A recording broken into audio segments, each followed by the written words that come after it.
बंदी छोड़ सतगुरु रामपाल जी परमेश्वर जी की जय हो। परमपिता परमात्मा सारी सृष्टि के रचनहार कुल मालिक असंख्य ब्रह्मांडों के स्वामी जगत गुरु तीनों लोकों में प्रवेश करके सबका भरण पोषण करने वाले राजाधिराज आत्माधार नाथों के नाथ देवों के देव महादेव सर्वेश्वर महेश्वर मृत्युंजय अजरो अमर आदि अनादि सनातनी प्रभु जगत पिता जगदीश्वर श्री श्री 1008 की उपाधि के वास्तविक अधिकारी अकाल मूर्त सौद स्वरूपी राम वासुदेव सर्वगतम ब्रह्म परम पूज्य प्रथम पूज्य परम संत परम पुरुष परम धनी परम दयालु सत्य कबीर हक्का कबीर अल्लाहु अकबर बाखबर अल्लाह ताला जगत के तारणहार जगत के मुक्तिदाता जगत के जगन्नाथ हारे के सहारे हिंदुओं के राम मुसलमानों के अल्लाह सिखों के वाहिगुरु ईसाइयों के मसीह दया के सागर दया निधि करुणा के सागर करुणा निधि स्वयंभू परिभू संकट मोचन कष्ट हरण मंगल करण दुख भंजन अविगत कबीर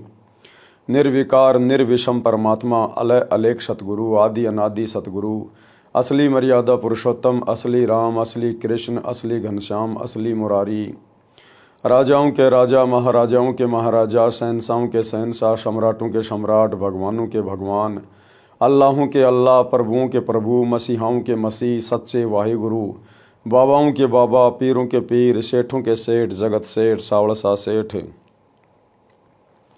सर्वगुण संपन्न अनंत कोटि कलाओं के स्वामी अनंत कोटि ब्रह्मांडों के नायक योगियों में महायोगी ध्यानियों में महाध्यानी सिद्धों में परम सिद्ध ज्ञानियों में तत्व ज्ञानी ब्रह्म ज्ञानी महाज्ञानी परम ज्ञानी सर्वश्रेष्ठ ज्ञानी विज्ञानी युवा कबीर समरथ कबीर असमवात अमित ओजा सच्चे रहनुमा करीम अल्लाह शुभान अल्लाह दुनिया के अंतिम पैगंबर 8 सितंबर 1951 से गांव धनाना जिला सोनीपत हरियाणा भारतवर्ष की पावन भूमि पे प्रकट रियल कल्कि भगवान श्री नारायण साकार हरि श्री बाबा साहेब नूर अनंत परमात्मा संत श्रोमणी सतगुरु रामपाल जी परमेश्वर जी के चरण कमल में साध संगति से जुड़े हुए देश विदेश से आप और हम सभी सत्सेवक भाई बहनों का अनंत कोटि दंडवत प्रणाम। सत्साई भाई और बहनों, दया परमपिता परमेश्वर जी की सारी सृष्टि के मालिक की सतगुरु रामपाल जी भगवान की जिनके विशेष आशीर्वाद से शुभ आशीर्वाद से उन्हीं के कर कमल से लिखित पवित्र पुस्तक जीने की राह के ऊपर वीडियो बनाने की श्रृंखला जारी है। इसी श्रृंखला में आज हमारा ये 17वें नंबर का वीडियो है। प्रत्येक वीडियो में गुरुदेव भगवान के आशीर्वाद से हमें अध्यात्म के विषय में बहुत सारी नई नई बातें प्राप्त हो रही हैं जो हमारे विश्वास को ऊंचाइयों पर लेकर जाती है। भाइयों और बहनों, जीने की राह पर चलने के लिए ही ये मनुष्य शरीर हमें परमेश्वर ने दिया है और असल में जीने की राह एक ही है। जीने का मकसद तभी है जब आप पूर्ण सतगुरु से उपदेश प्राप्त करके शत भक्ति को मर्यादाओं में रहकर सफलता की ओर लेकर जाओ। अगर आपने इस मनुष्य शरीर से स्त्री या पुरुष के शरीर से यदि आपने परमात्मा प्राप्ति नहीं की सत भक्ति नहीं की तो हमारे में और जानवरों में कोई अंतर नहीं है। परमात्मा कहते हैं भक्ति बिना नर और खर एक है। नर यानी इंसान, इंसान में स्त्री पुरुष सभी आ जाते हैं, और खर यानी गधा। अगर हमें सतगुरु की ये भक्ति नहीं मिली, आप चाहे देश के राजा हो, चाहे राष्ट्रपति हो, चाहे प्रधानमंत्री हो, आप जी इंसान होकर भी गधे की श्रेणी में हो, पशु की श्रेणी में। भक्ति बिना नर और खर एक है, जिन हर पद नहीं जाना, पूर्ण ब्रह्म की परख नहीं रे पूज मरे पाषाणा। पूर्ण परमात्मा कौन है, कैसा है, कहाँ रहता है, कैसे मिलता है, इसकी जानकारी तुझे प्राप्त नहीं हुई, सतभक्ति पे आप लगे नहीं तो मरने के बाद में पशु योनि में जाओगे। जीते जी भी गधे, जीते जी भी पशु, और मरने के बाद तो पशु योनि में जाना ही जाना है। तो विचार करने की ये बात है, जिन जिन आत्माओं को जीने की राह मिल चुकी है, जीवन जीने का मकसद प्राप्त हो चुका है, उन आत्माओं को अपनी किस्मत के ऊपर बारंबार विचार करके गुरुदेव भगवान का धन्यवाद करना चाहिए कि हे गुरुदेव, आपने इस संसार की अरबों की जनसंख्या में से कैसे मुझ नीच के ऊपर दया बख्श दी। आपने मेरा ये मनुष्य जन्म भी सवार दिया, आपने मेरा ये लोक भी सवार दिया, और शरीर छूटने के बाद आपके विमान में बैठ के आपके सचखंड में जाऊंगा, सदा सदा के लिए अमर हो जाऊंगा। मेरे तो लोक और परलोक दोनों आपकी कृपा से संवर गए, सफल हो गए। तो भाइयों और बहनों, बहुत बड़ी मेहर है इस समय धरती पर उस पूर्ण ब्रह्म परमेश्वर की। मुसलमान जिसे अल्लाह कहते हैं, हिंदू अपना भगवान कहते हैं, ईसाई जिसे मसीहा कहते हैं, सिख जिसे वाहिगुरु कहते हैं, आज वो परम शक्ति सतगुरु रामपाल जी के रूप में धरती पे प्रकट है। लेकिन उनको पहचाने बिना आप उनसे किसी प्रकार का कोई लाभ नहीं उठा सकते। जिस प्रकार लाइट आपके पड़ोस में है, आपके नगर में, आपके गांव में है, परंतु आपके घर पे नहीं है, जब तक आप भी विधिवत लाइट का कनेक्शन नहीं लोगे, आप उस बिजली का कोई फायदा नहीं उठा सकता। इसी प्रकार परमात्मा सदा धरती पे रहता है, आगे भी जब तक धरती रहेगी परमात्मा रहेगा, क्योंकि वो परमेश्वर एक पल भी इस पृथ्वी को, जहाँ उसके बच्चे रहते हैं, उसकी आत्माएं रहती हैं, अपनी मौजूदगी के बिना एक पल भी नहीं छोड़ता है। यानी सदा वो परमात्मा किसी न किसी रूप में इस धरती पर रहता है। लेकिन यदि हमने उस परमात्मा से लाभ उठाना है तो हमने कनेक्शन लेना पड़ेगा। वो परमात्मा सतगुरु रूप में धरती पे रहता है, संत रूप में रहता है, इसलिए हमने सतगुरु से उपदेश प्राप्त करना पड़ेगा, तब हमें उस परमेश्वर के गुणों का लाभ प्राप्त होगा। तो जिन्होंने कनेक्शन ले लिया है, यानी जो आत्माएं सन 1994 से सतगुरुदेव भगवान के चरणों में हैं, मर्यादाओं में हैं, विधिवत भक्ति कर रही हैं, गुरु की कृपा पात्र बनकर भक्ति कर रही हैं, उन आत्माओं को तो भली भांति पता है कि परमेश्वर क्या क्या लाभ देता है। यहाँ का राजा यदि आपका मित्र है, आपका पिता है, वो भी आपको वो परम सुख, वो लाभ नहीं दे सकता जो लाभ सतगुरु यहाँ आपको दे सकता है। जो लाभ आपको ब्रह्मा विष्णु महेश की भक्ति नहीं दे सकती, वो लाभ सतगुरु की शरण में आने से मिलता है। तो भाई और बहनों, आप और हमारा सौभाग्य, और सौभाग्य उन आत्माओं का भी होगा जो समय रहते इस जीने की राह पुस्तक को पढ़कर या यूट्यूब पर सतगुरु रामपाल जी के प्रवचन सुनकर समय रहते, महाविनाश के समय से पहले, अपनी दुर्गति करवाने से पहले सतगुरुदेव के ज्ञान को समझकर उनसे उपदेश लेकर भक्ति शुरू कर देंगे। तो पिछले वीडियो में गुरुदेव भगवान ने हमें भक्ति मार्ग के विषय में काफ़ी कुछ बताया, समझाया, हमें जानकारी हुई, ज्ञान प्राप्त हुआ, और ज्ञान से हम फिर मर्यादा तोड़ने से बचेंगे, और मर्यादा तोड़ने से बचेंगे तो हमारी भक्ति परवान चढ़ेगी, हम मोक्ष को प्राप्त करेंगे। तो आज के वीडियो में गुरुदेव भगवान हमें क्या समझा रहे हैं, पवित्र पुस्तक जीने की राह पार्ट नंबर 17 पेज नंबर 127 से एक शब्द पूज्य गुरुदेव भगवान ने यहाँ पर लिखा है, और ये शब्द बहुत ही विशेष है। ये शब्द हमें ज्ञान की गहराइयों में लेकर जाएगा, और जैसे जैसे हम इस शब्द को समझते चले जाएंगे, हमारा विश्वास भी आसमान की ऊंचाइयों को छुएगा।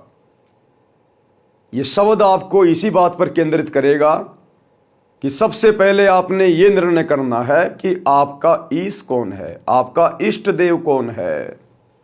आप पतिव्रता पद की भक्ति कर रहे हैं या नहीं कर रहे हैं? आपको वास्तव में असल में कबीर परमात्मा कौन है, इस बात का ज्ञान है भी या नहीं है, या खाली देखा देखी में भक्ति पे लग रहे हैं? तो क्या कह रहे हैं गुरुदेव भगवान, तन मन शीस ईस अपने पे, तन मन शीस ईस अपने पे, पैलम चोट चढ़ावे, जब कोई राम भगत गति पावे हो जी, जब कोई राम भगत गत पावे हो जी। तन, तन यानी शरीर, मन, मन यानी जो एलिमेंट हमारे शरीर को चला रहा है, कंट्रोल कर रहा है, और शीस, शीस यानी हमारी इच्छाएं, हमारी आशा, हमारी उम्मीद, हमारा समर्पण। तन मन शीस, इस तन मन शीस में सब कुछ आ गया, हमारा अपना कुछ भी नहीं बचा। जो भी कुछ है ये तन मन और शीस ही है। हमने पूर्णतया अपने आप को अपने ईश के ऊपर, यानी ईश यानी इष्ट देव के ऊपर समर्पित कर देना है। सतगुरु से उपदेश लेने के बाद हमने सर्वप्रथम तो ये पहचान कर लेनी चाहिए कि मेरा इष्ट कौन है, मेरा ईश कौन है। उसके बाद उस इष्ट के ऊपर, उस ईश के ऊपर अपने आप को कुर्बान कर देना है, समर्पित कर देना है। और भाई और बहनों, सबसे ज्यादा धोखा आत्माएं यहां पर इष्ट को पहचानने में करती हैं। समर्पित तो उसके बाद होंगे जब पहले हमें ईश की पहचान होगी कि इष्ट कौन है मेरा। तो जगत वाले भाई बहन वो तो अपना इष्ट मानते हैं, कोई ब्रह्मा को, कोई विष्णु को, कोई शिव जी को, कोई हनुमान जी को, कोई माता जी को। लेकिन सतगुरु से उपदेश लेने के बाद फिर आपने उन सभी देवी देवताओं को त्यागना पड़ेगा, छोड़ना पड़ेगा। हमने ईश मानकर उनकी भक्ति नहीं करनी, इष्ट मानकर उनकी भक्ति नहीं करनी, क्योंकि वे असल में इष्ट नहीं हैं। इष्ट उसे कहते हैं जो पूरी सृष्टि को बनाने वाला है। इस सृष्टि में ब्रह्मा विष्णु महेश भी आ गए, 33 करोड़ देवी देवता भी आ गए, काल और दुर्गा भी आ गई, महाकाल भी आ गया, अक्षर पुरुष। ऊपर के 4 लोक भी आ गए, सतलोक, अलख लोक, अगम लोक, अनामी लोक। इस पूरी कंस्ट्रक्शन को जिसने कंप्लीट किया है, जिसने बनाया है, असंख्य आत्माओं को बनाया है, ये सूरज, चांद, तारे, ब्रह्मांड, ग्रह, उपग्रह जिसने बनाए हैं, वो है इष्ट, वो है ईश। और पूरी सृष्टि का केवल एक ही ईश है, केवल एक ही इष्ट है, कबीर देव। तो जगत वाले भाई बहन जो अभी अभी सतगुरु रामपाल जी भगवान से जुड़े हैं, भक्ति कर रहे हैं, उन्होंने अपने पहले वाले नकली इष्टों को त्यागना पड़ेगा, नकली भगवानों को छोड़ना पड़ेगा, उनको इष्ट रूप में नहीं पूजना।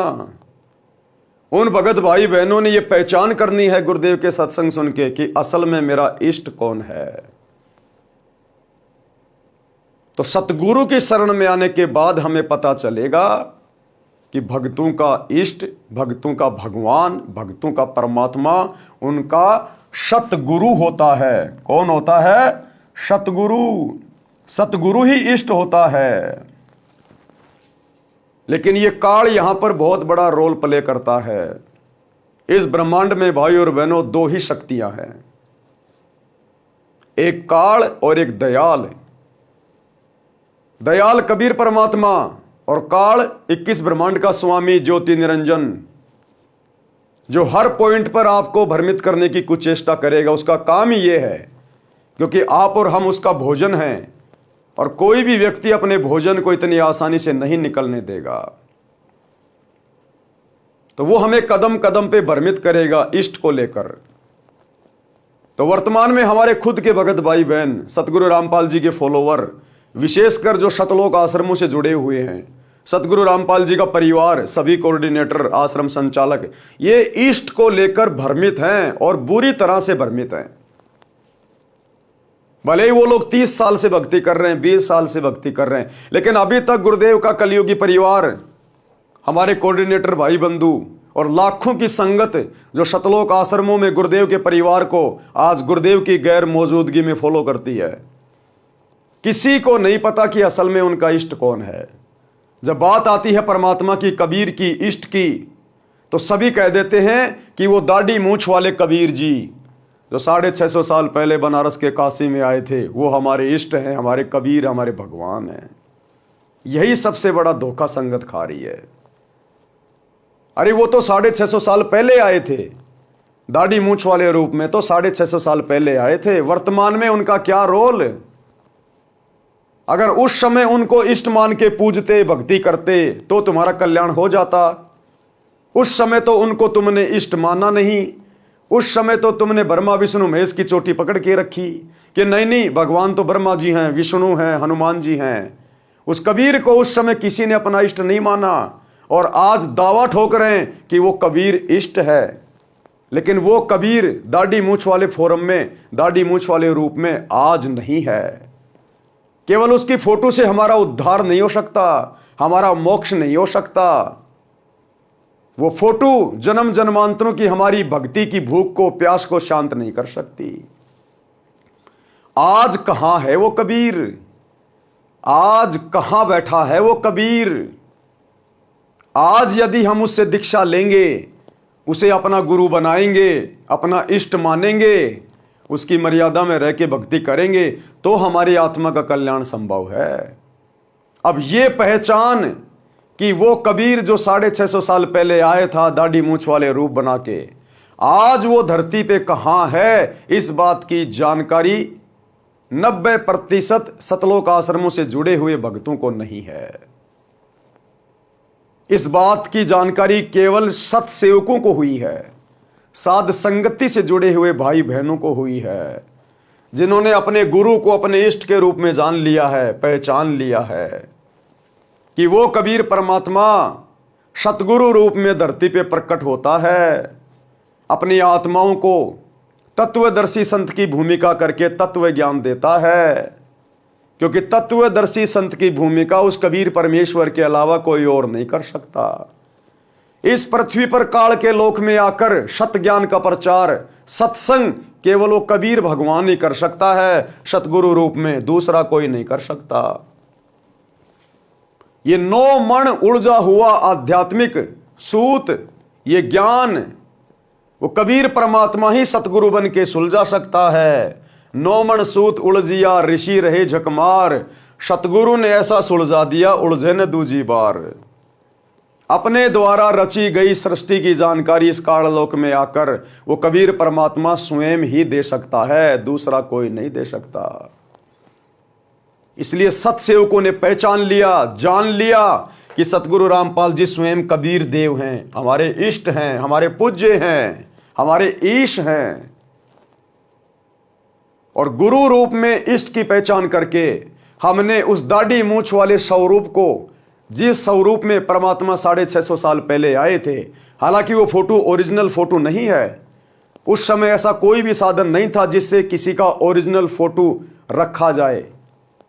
उस समय ना कोई मोबाइल था, ना कोई कैमरा था, ना कोई वीडियो रिकॉर्डिंग थी, केवल हाथ से चित्र बनाए जाते थे। तो वर्तमान में जो फोटो दाढ़ी मूंछ वाली जिसे कबीर जी की कहा जाता है, वो असल में कबीर जी की फोटो नहीं है, वो तो एक इमेजिन है, बनावटी फोटो है, सोची हुई फोटो है। तो जब तक हमें ये पक्का दृढ़ विश्वास नहीं होगा, पता नहीं चलेगा कि वर्तमान में कबीर कहां है, तब तक हम कभी भी अपना तन मन और शीश अपने ईश के ऊपर समर्पित नहीं कर सकते। तो सौभाग्य है सत्सेवक भाई बहनों का, जिन्होंने सतगुरु आशीर्वाद से उनकी पहचान कर ली अपने इष्ट देव के रूप में, अपने परमेश्वर के रूप में, अपने कबीर देव के रूप में, और आज दृढ़ होकर अपना सर्वस्व अपने गुरुदेव के चरणों में न्योछावर करके अपना तन, अपना मन, अपना शीश और अपने ईश सतगुरु रामपाल जी के चरणों में समर्पित करके आज निश्चिंत होके भक्ति कर रहे हैं, निर्भय होके भक्ति कर रहे हैं। तो ईश के ऊपर, इष्ट के ऊपर अपना सब कुछ समर्पित करने से पहले हमें यह जानकारी होनी चाहिए कि हमारा इष्ट कौन है। एक छोटा सा सत्संग गुरुदेव के मुख कमल से गुरुदेव स्वयं कह रहे हैं कि अपने ही गुरु को इष्ट मानकर पूजेंगे तब हमारा यह जन्म मरण का रोग समाप्त होगा। अपने ही गुरु को इष्ट रूप में पूजना पड़ेगा, क्योंकि गुरु के अलावा दूसरा कोई इष्ट होता ही नहीं है। गुरु और गोविंद दो नहीं भाई, जब तक दो समझोगे दो जख में जाई। गुरु को कोई साधारण मनुष्य नहीं मानना चाहिए। इसीलिए गरीबदास जी ने बार बार चेताया है, समझाया है हम कलयुग के बिचली पीढ़ी वालों को कि गुरु मानुष कर जानते वो नर कहिए अंध, और मैं दुखी संसार में आ गए यम के फंद। तो हमने तो यम के फंद कटवाने हैं, और यम के फंद कटेंगे जब हम अपने गुरुजी को अपना ईश मान के, इष्ट मान के, अपना तन मन शीश उनके ऊपर अर्पित कर देंगे, न्योछावर कर देंगे। जैसा गुरुजी कहेंगे वैसा ही करेंगे, वही भक्ति करेंगे, उन्हीं की आज्ञा में चलेंगे, उन्हीं की मर्यादाओं में रहेंगे, उनके प्रत्येक वचन को फॉलो करेंगे। एक पति को छोड़कर आन में आस्था रखने वाली पत्नी को व्यभिचारिणी कहते हैं। तो अपने ही पति से हर इच्छा पूरी हो उसी को पति भर्ता कहते। तो हम जब पति भर्ता पद पर आ जाएंगे तो परमात्मा कहते हैं पति भर्ता जमी पर जो जो धर है पावे, समर्थ झाड़ू देते है, ना काटा लग जावे। ऐसा हंस, ऐसा भक्त जब अपने एक इष्ट पूर्ण परमात्मा पर अपने ही गुरु को इष्ट रूप में मानकर जब अपने जीवन रूपी सफर में प्रस्थान करता है, पर अपने ही गुरु को इष्ट रूप में मानकर जब अपने जीवन रूपी सफर में प्रस्थान करता है, पर अपने ही गुरु को इष्ट रूप में मानकर जब अपने जीवन रूपी सफर में प्रस्थान करता है रास्ते पर, तो परमात्मा उस जीवन रूपी सफर के पाप कर्म रूपी कांटों को बुहारना शुरू कर देता, उसके दुखों को खत्म करना शुरू कर देता है, झाड़ू देता चलता है कि मेरी प्यारी आत्मा के कांटा ना लग जाए। तो कहते तन मन शीस ईस अपने पे पहलम चोट चढ़ावे, जब कोई राम भगत गति पावे हो जी। राम भगत, अब राम भगत का मतलब दशरथ पुत्र श्री रामचंद्र नहीं है। राम उस परमेश्वर की उपमात्मक पदवी का नाम है।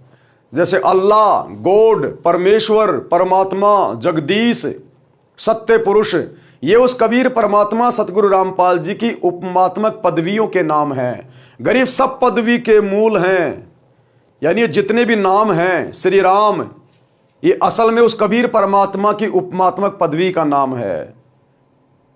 कृष्ण, कृष्ण का मतलब होता है सर्वाधिक आनंददायक, तो ये कृष्ण नाम भी उस कबीर परमेश्वर की उपमात्मक पदवी का नाम है। ब्रह्म, ब्रह्म यानी भगवान परमेश्वर, ये भी कबीर परमेश्वर की उपमात्मक पदवी का नाम है। विष्णु, ये भी कबीर परमेश्वर की उपमात्मक पदवी का नाम है। अग्ने तनुर असी विष्णवे तवा सोमस्य तनुर असी, कबीर अंगारी असी बंबारी असी सवर ज्योति रित धाम आशी। जो तीनों लोकों में प्रवेश करके सबका भरण पोषण करता, उसको विष्णु कहते हैं। और ये महादेव, ये भी उस कबीर परमेश्वर की उपमात्मक पदवी का नाम है कि वो सबसे बड़ा देव है, महादेव, देवों का देव। परंतु इस काल ने, ज्योति निरंजन ने, शैतान ने 21 ब्रह्मांड में हम आत्माओं को भ्रमित करने के लिए अपने पुत्रों के नाम रख दिए, इन अवतारों के नाम रख दिए, कृष्ण, राम, ब्रह्मा, विष्णु, महेश, महादेव, जबकि ये सारे नाम इस कबीर परमेश्वर सतगुरु रामपाल जी की महिमा के उपमात्मक नाम हैं। लेकिन काल ने तो हमें भ्रमित करना है। इसलिए त्रेता में जो दशरथ पुत्र श्री रामचंद्र जी आए थे, उनका पूरा नाम था रामचंद्र, रामचंद्र, और वो उनके शरीर की पहचान थी, केवल उनके शरीर की पहचान। वो असल में राम नहीं थे। राम राम सब जगत बखाने, आदि राम कोई बिरला जाने। रामचंद्र जी का जन्म तो त्रेता में हुआ था। रामचंद्र जी का दादा भी नहीं जानता था कि मेरे पोते का नाम रामचंद्र होगा। सतयुग में इंसान थे, वो तो नहीं जानते थे राम कौन है, श्री कृष्ण कौन है। उस समय तो आपके राम और श्री कृष्ण का जन्म भी नहीं हुआ था। तो ये कबीर परमात्मा असल में राम है, जो पूरी सृष्टि में रम रहा है, उसको कहते हैं राम। तो ये गुरुदेव भगवान की उपमात्मक पदवी का नाम है राम, कि जब कोई राम भगत, यानी उस कबीर परमात्मा का भगत, जब वो सतगुरु रूप में आते हैं, उस समय जो उनकी भक्ति करेगा उनका भगत कहलाएगा। जब कोई राम भगत गति पावे हो जी, यानी सर्वप्रथम तो अपने इष्ट की पहचान हो, पहचान होने के बाद संसार से उल्टा हटके, जीवित ही मर के अपना तन मन शीस सब कुछ अपने गुरुदेव के ऊपर न्यौछावर कर दे, समर्पित कर दे, और जैसा गुरुदेव कहें केवल उसी आधार से भक्ति करे, तब कहीं जाकर हम मुक्ति के अधिकारी बनेंगे। आगे क्या कह रहे हैं गुरुदेव? सतगुरु तिलक अजपा माला, युगत जटा रखवावे। सतगुरु तिलक अजपा माला, युगत जटा रखवावे।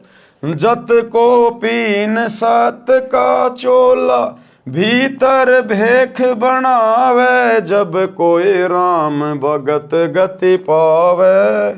हो जी, जब कोई राम भगत गति पावे। हो जी। बारंबार आपको उसी पॉइंट पे सतगुरु लाना चाहते हैं, क्योंकि सतगुरु भक्ति का मूल होता है, भक्ति की रीढ़ होती है, भक्ति की नींव होती है। सतगुरु से ही भक्ति शुरू होती है, सतगुरु ही भक्ति को परवान चढ़ाता है, और सतगुरु से ही सतलोक में जाके ये हमारे जन्म मरण का रोग समाप्त होता है। तो क्या कह रहे हैं परमात्मा? सतगुरु तिलक अजप्पा माला। सतगुरुदेव हमारे तिलक हैं। जैसे हम लोग माथे पे निकालते हैं, तिलक कहां निकाला जाता है? मस्तिष्क पे। यहां पे तिलक निकाला जाता है, मस्तिष्क पे, यानी अति पूजनीय। तिलक का स्थान सबसे ऊपर होता है, यहां मस्तिष्क पे, जो सबको दिखाई दे। तो कहते हैं सतगुरु तिलक, यानी सतगुरु को भगत ने अपने जीवन में सर्वोपरि महत्व देना चाहिए। प्राथमिकता सबसे पहले अपने सतगुरु को देनी चाहिए। एकमात्र पूज्य देव भगत का केवल सतगुरु होना चाहिए। तो सबसे ज्यादा प्राथमिकता अपने गुरु जी को।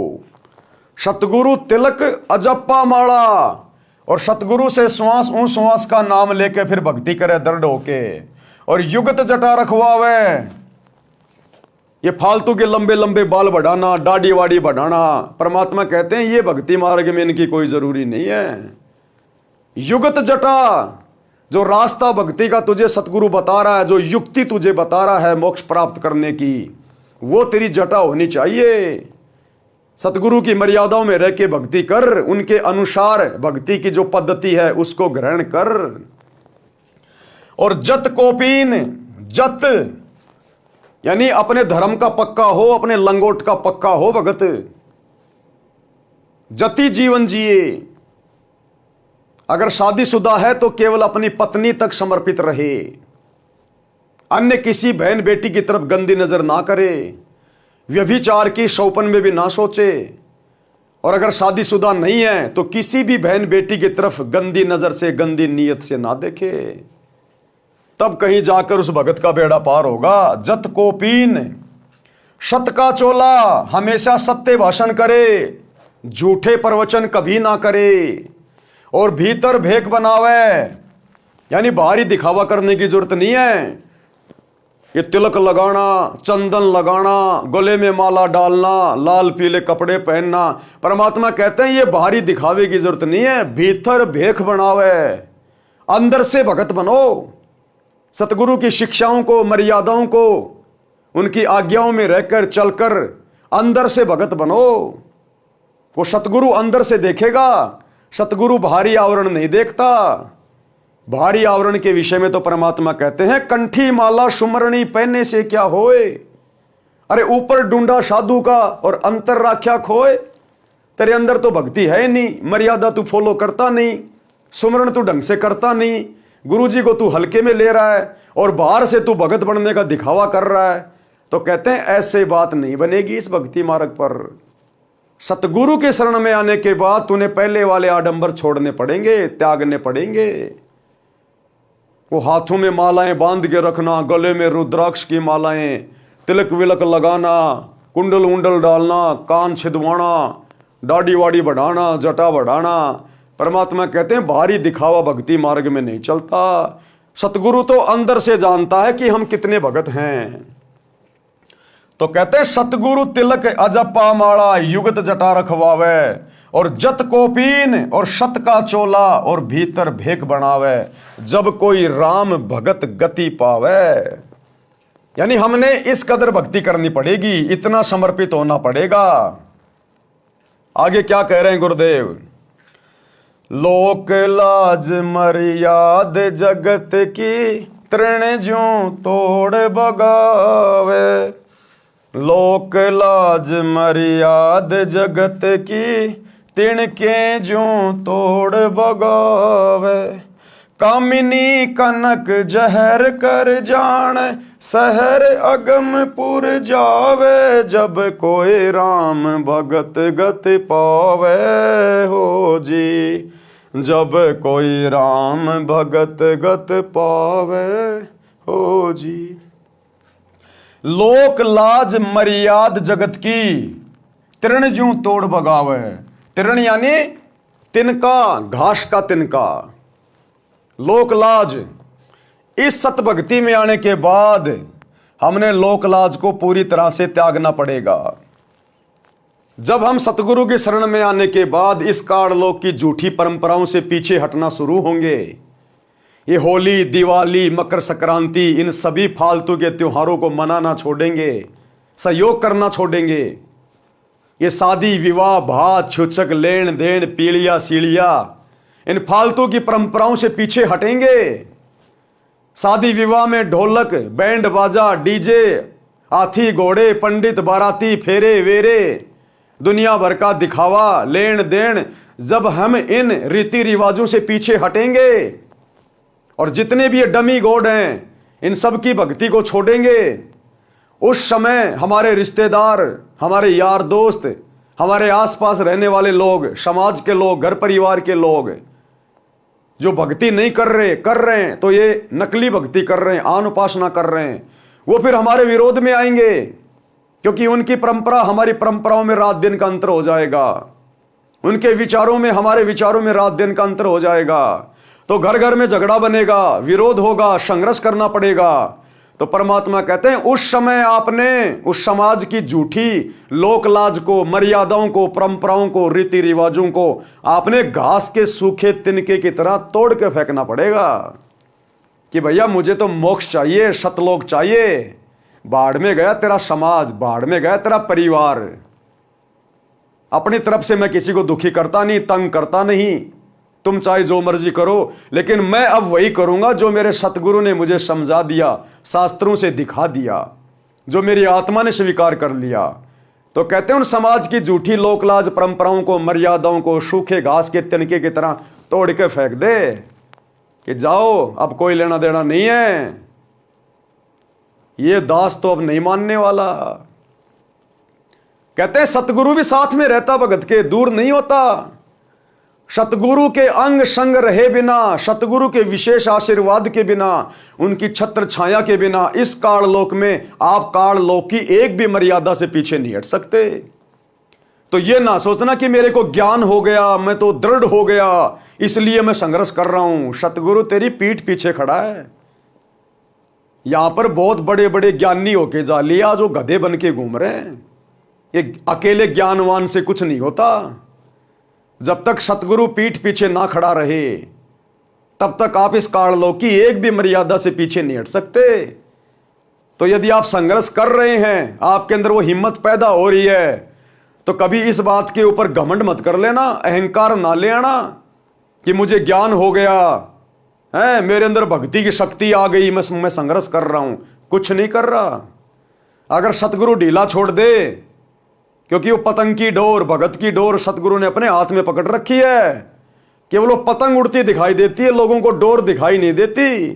डोर तो उस समय दिखाई देगी जब वो पतंग के हम नजदीक आएंगे, पतंग उड़ाने वाले के नजदीक आएंगे।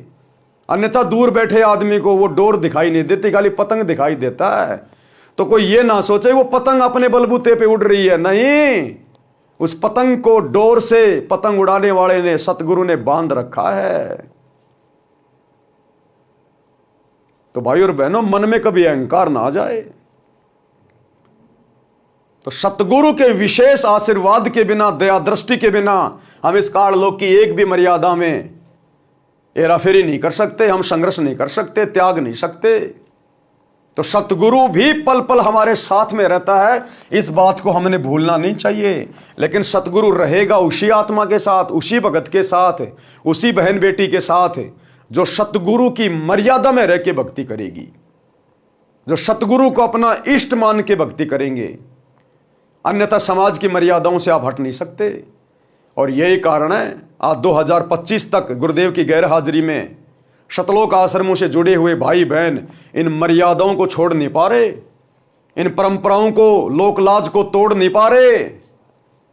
राजनेताओं के दबाव में आकर राजनेताओं की रैलियों में चले जाते हैं।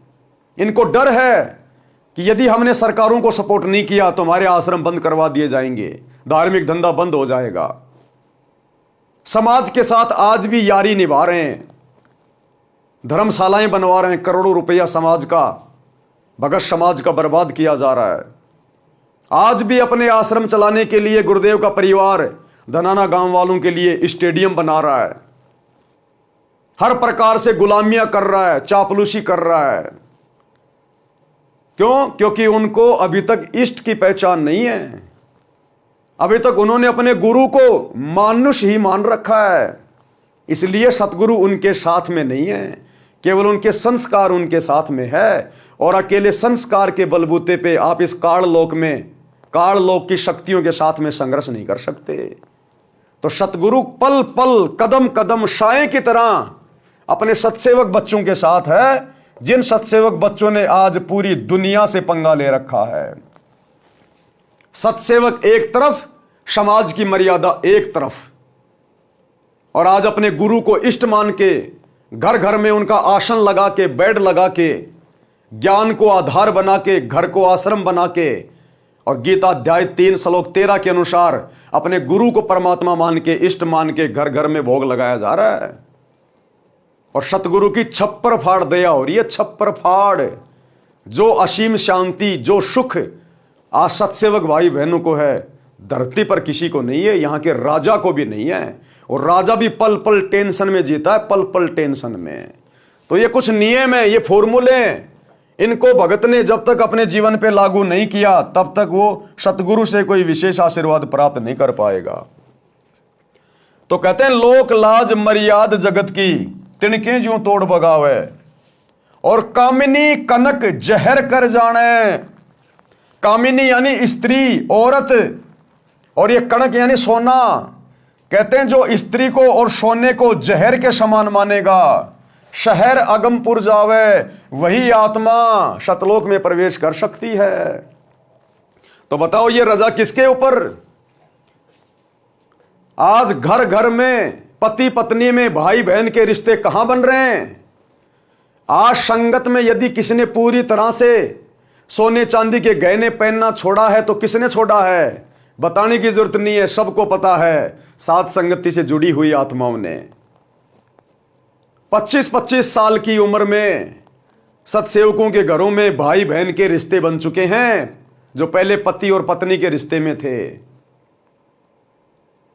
जिनके संतान भी नहीं है और जिनकी उम्र भी ज्यादा नहीं है, आज वो भगत भाई बहन भी इस ज्ञान को आधार बनाकर अपनी आत्मा के कल्याण के लिए भाई बहन के रिश्तों में आ चुके हैं कि असंख्य जन्म हो गए बच्चे पैदा करते करते।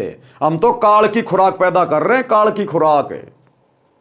सतगुरु नहीं कहेगा खुल के, क्योंकि सतगुरु ने तो इसको श्राप दे रखा है रोजाना 1 लाख मानव शरीरधारी प्राणी खाने का। तो सतगुरु कैसे ये पैदावार को बंद करवाएगा? सतगुरु कैसे अपने बेटे के विरुद्ध जाएगा? सतगुरु कैसे काल के विरुद्ध जाएगा? इसलिए सतगुरु नहीं कहेगा, सतगुरु वचन में है। लेकिन सतगुरु ने यहां संकेत कर दिया कि अगर तुम्हें सतलोक जाना है तो तुमने इस बच्चे पैदा करने वाली फैक्ट्री से बचना होगा। कामिनी यानी स्त्री, और ये कणक यानी सोना। जहर कर जाने, शहर अगमपुर जावे, जब कोई राम भगत गति पावे। आगे क्या कह रहे हैं गुरुदेव? जो पतिव्रता पति से राती, आन पुरुष ना भावे। जो पति भरता पति से राती, आन पुरुष ना भावे। बस पीहर में सुरत प्रीतम में, न्यों कोई ध्यान लगावे। जब कोई राम भगत गत पावे हो जी, जब कोई राम भगत गत पावे हो जी। जो पति भरता, पति से राती, राती यानी संभोग करना, शारीरिक मिलन करना। जिस प्रकार एक पति भरता स्त्री केवल अपनी पति से ही शारीरिक मिलन करती है, केवल अपने पति को ही समर्पित करती है। आन पुरुष ना भावे, अन्य कोई भी गैर मर्द शौपन में भी उसको अच्छा नहीं लगेगा। चाहे कोई सोने का बन के क्यों ना खड़ा हो जाए, चाहे कोई देव क्यों ना आ जाए, कोई कितना धनी क्यों ना हो, कितना सुंदर क्यों ना हो, जो पति भर्ता माता बहन होती हैं वो अपने पति के अलावा किसी और को समर्पित नहीं होती। इसी प्रकार भक्ति मार्ग में जो पति भर्ता आत्मा होती हैं, भक्ति मार्ग में पति भर्ता आत्मा वो होती हैं जो केवल एक अपने सतगुरु के अलावा किसी और की पूजा ना करे, अपने सतगुरु के अलावा किसी और को अपना इष्ट मान के ना पूजे। और यही धोखाकारी है सतलोक आश्रमों से जुड़ी हुई 90% संगत। अपने सतगुरु को अपना इष्ट नहीं मानती, और जो इनके महीने में उस कागज के टुकड़े को, दाढ़ी मूछ वाली कबीर जी की समझे जाने वाली नकली मुर्दा फोटो को अपना इष्ट मान के, अपना पति मान के, कबीर मान के उसका कबीर प्रकट दिवस मना रही है। तो यहां पर संगत धोखा खा रही है। सतलोक आश्रमों से जुड़े हुए भाई बहन, गुरुदेव का परिवार, ये कोऑर्डिनेटर, ये पति भर्ता आत्मा नहीं है। इनके तो 5-5 पति है, 5-5 पति वैश्या भक्ति कर रहे हैं। महाभारत की द्रौपदी वाली आत्मा बन के घूम रहे सभी। इनके सबके घरों में, इनके दरबार में आप कभी जाना, इनके दरबार में एक फोटो मिलेगी, बीच में सतगुरु रामपाल जी, इस कोने में दाढ़ी मूछ वाले नकली कबीर जी, इस कोने में गरीबदास जी की फोटो, नीचे वाले कोने में दादा गुरु जी की फोटो, इस वाले कोने में पंडित चिदानंद जी की फोटो। अरे कितने पति हैं तुम्हारे? तुम पतिव्रता आत्मा नहीं हो, ये तो वैश्या भक्ति है। वैश्या को पता ही नहीं होता मेरे कितने पति हैं। और पति भर्ता पद पे आए बिना सतगुरु अपना वो आशीर्वाद नहीं बख्शेगा जिससे हमारा ज्ञान योग खुले, हमें सद्बुद्धि आए, हम भक्ति मार्ग पर आगे बढ़ें, दृढ़ होकर भक्ति कर सकें, समाज की परंपराओं से संघर्ष कर सकें। वो हिम्मत उसी समय आएगी जब सतगुरु अपना आशीर्वाद देगा, विशेष मेहर बख्शेगा, पल पल साथ रहेगा। और सतगुरु पल पल उसी आत्मा के साथ रहेगा जो पति भर्ता पद पे आ जाएगी, केवल अपने गुरु के अलावा किसी और को कबीर नहीं मानेगी, नहीं पूजेगी। तो कहते हैं जो पति भर्ता पति से राती आन पुरुष ना भावे, और बशे पीहर में प्रीत सुरतम में न्यों कोई ध्यान लगावे।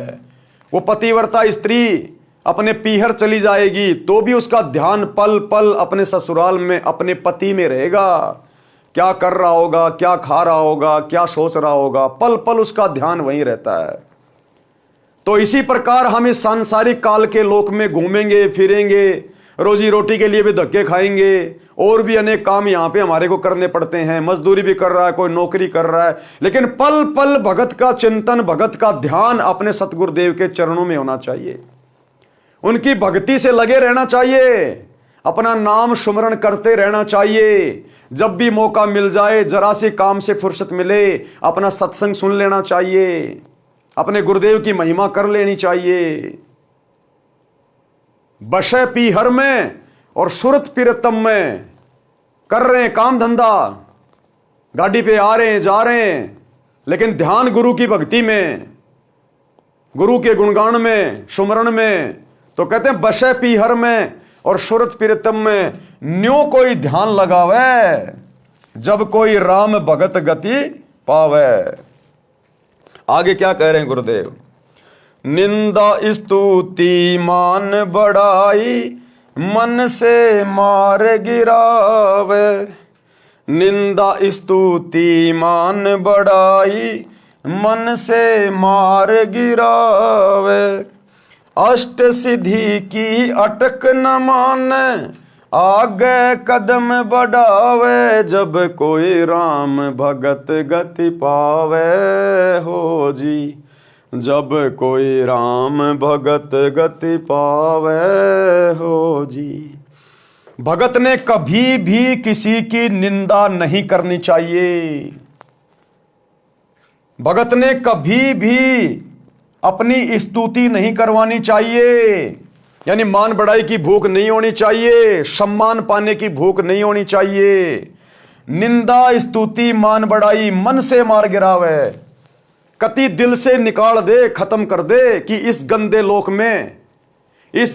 लोक में वैसे सब दुखी हैं, मैं किसकी निंदा चुगली करूं। निंदा चुगली के यहां दो अर्थ हैं भाई और बहनों, ध्यान रखना। सच को सच कहना किसी की निंदा चुगली करना नहीं होता है। परमात्मा कहते हैं साचा शब्द कबीर का प्रकट किया जगमाही, और जैसे को तैसा कहे सो तो निंदा नाही। चोर को चोर कहना, गलत को गलत कहना, यह किसी की निंदा चुगली नहीं है।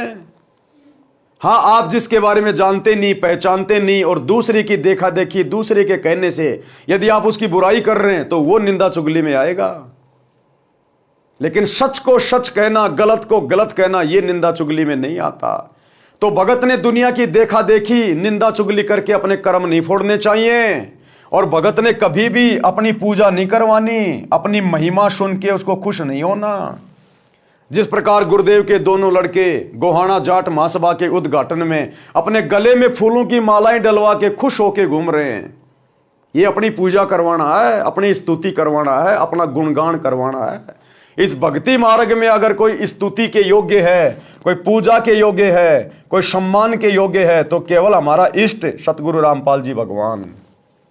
तो कहते हैं निंदा स्तुति मान बढ़ाई मन से मार गिरावे। अपने आप को मिट्टी समझे, मिट्टी, रिजेक्टेड, कि मेरा तो बड़ी मुश्किल से दाव लगा है, सतगुरु के चरणों में पड़ा रहूं आजीवन मर्यादाओं के साथ, नहीं तो यहां कुछ लेना देना नहीं। आज मैं मेरी स्तुति करवा रहा हूं, मेरी महिमा करवा रहा हूं, मेरे नाम का गुणगान हो रहा है, कल को पार नहीं हुआ तो गधा बन के घूमूंगा, फिर वो कुम्हार करेगा मेरी स्तुति। 2.5 मन का बोरा रखेगा, पीछे से मारेगा लठ कि जा बेटा ऊपर ईंट चढ़ा के आ, ऊपर से पक्की ईंट नीचे लेके आ। तब पता चलेगा वो गले में माला डलवाने का क्या मतलब होता है भक्ति मार्ग में। तो गुरुदेव कहते हैं निंदा स्तुति मान बढ़ाई मन से मार गिरावे। अष्ट सिद्धि की अटक न माने। चाहे तुम्हारे अंदर कितनी पावर आ जाए, कितनी शक्तियां आ जाए, कैसी तुम्हारे अंदर कोई सिद्धि आ जाए, हमने थूकना भी नहीं है, उस तरफ थूकना भी नहीं है। हमने किसी को दुआ नहीं देनी, किसी को बद्दुआ नहीं देनी, हमने भूलकर भी ये गलती नहीं करनी। अगर 8 सिद्धियां भी हमारे हाथ में आ जाएं तो भी हमने थूकना नहीं है उनकी तरफ कि भैया हमने तो सतलोक में जाना है, हमने क्या लेना देना इन सिद्धियों से, इन रिद्धियों से। अष्ट सिद्धि की अटक न माने, आगे कदम बढ़ावे, यानी आगे की तरफ बढ़े भक्ति मार्ग में कि भैया हमने तो अपना रोग कटवाना है। आशा नदी उलट कर डाटे और आडा बांध लगावे। आशा नदी, मन में तरह तरह की काल इच्छाएं उठाएगा, तरह तरह की जिज्ञासा पैदा होंगी। बड़ा मकान बना लूं, बड़ी गाड़ी ले आऊं, बेटी का ब्याह ऐसे करूंगा, ऐसे करूंगा, यानी दुनिया में मान बढ़ाई के लिए, दिखावे के लिए, मान सम्मान के लिए ये काल मन में तरह तरह की बकवाद पैदा करेगा। तो परमात्मा कहते हैं ये भक्ति रूपी आडा बांध लगा दे, आगे दीवार खींच दे। जैसे बांध होता है ना, बांध एक बहुत मोटी एक दीवार होती है जो पानी को रोक के रखती है। तो गुरुदेव कहते हैं अपने गुरु के तत्व ज्ञान रूपी दीवार का बांध लगा दे आगे। ये मन में उठने वाली इच्छाएं, तरह तरह की चाहत, मान बढ़ाई की, ये सब मिटा दे, काट दे, तत्व ज्ञान से रोक दे, आडा बांध लगा दे। आशा नदी उलट कर डाटे, आडा बांध लगावे, और भवजल खार समुद्र में भौर न खोड़ मिलावे। और इस गंदे लोक से निकलने का प्रयास करे, वापस हमें दोबारा से खोड़ ना मिल जाए। खोड़ यानी शरीर।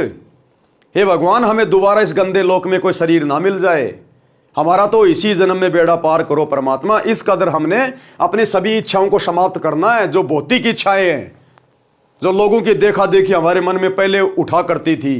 उसका छोरा नौकरी लग गया, मैं भी अपने छोरे को बड़ी बड़ी स्कूल में पढ़ाऊं, बड़ी बड़ी मैं कोचिंग कराऊं, मेरे छोरे को डॉक्टर बनाऊं, इंजीनियर बनाऊं, घर में पैसे आएंगे, समाज में मेरा नाम होगा, मैं पंचायती बन जाऊंगा, गांव में मेरी इज्जत होगी। कहते आशा नदी उलट के डाटे, आडा बांध लगावे। बाढ़ में गए ही वो सरपंची, कल को कुत्ता बन के घूमेगा, फिर तेरे को कौन पंचायत में बुलाएगा। तो हमने आगे का भविष्य देख के गुरुदेव के ज्ञान आधार से कि अगर भक्ति सफल नहीं हुई तो क्या क्या कष्ट उठाएंगे, उन चीजों को आंखों के सामने रख के हमने भक्ति पर लगे रहना है। गगन महल गोविंद गुमानी, पलक माही पहुंचावे। गगन महल गोविंद गुमानी, पलक माही पहुँचावे। नितानंद माटी का मंदिर, नूर तेज हो जावे। जब कोई राम भगत गति पावे, हो जी जब कोई राम भगत गति पावे, हो जी। अब ये नित्यानंद जी ने कबीर परमात्मा के हर शब्द के आगे अपना ठप्पा मार रखा है। कोई बात नहीं, गगन महल हम जान गए, गगन महल सतलोक को कहते हैं। गगन महल गोविंद गुमानी, ये गुमानी नित्यानंद जी के गुरु का नाम था, और गोविंद यानी परमात्मा, यानी गुरु गुमानी, गोविंद गुमानी। तो आज हमें पता चल गया असल में गोविंद कौन है। सतगुरु रामपाल जी परमेश्वर है, जो हमें गगन महल में बैठा देगा, हमें सतलोक में पहुंचा देंगे। गगन महल गोविंद गुमानी, पलक माई पहुंचावे। 1 सेकंड में परमात्मा हमें उस सतलोक में बैठा देगा, हमारे भक्ति भाव को देख के।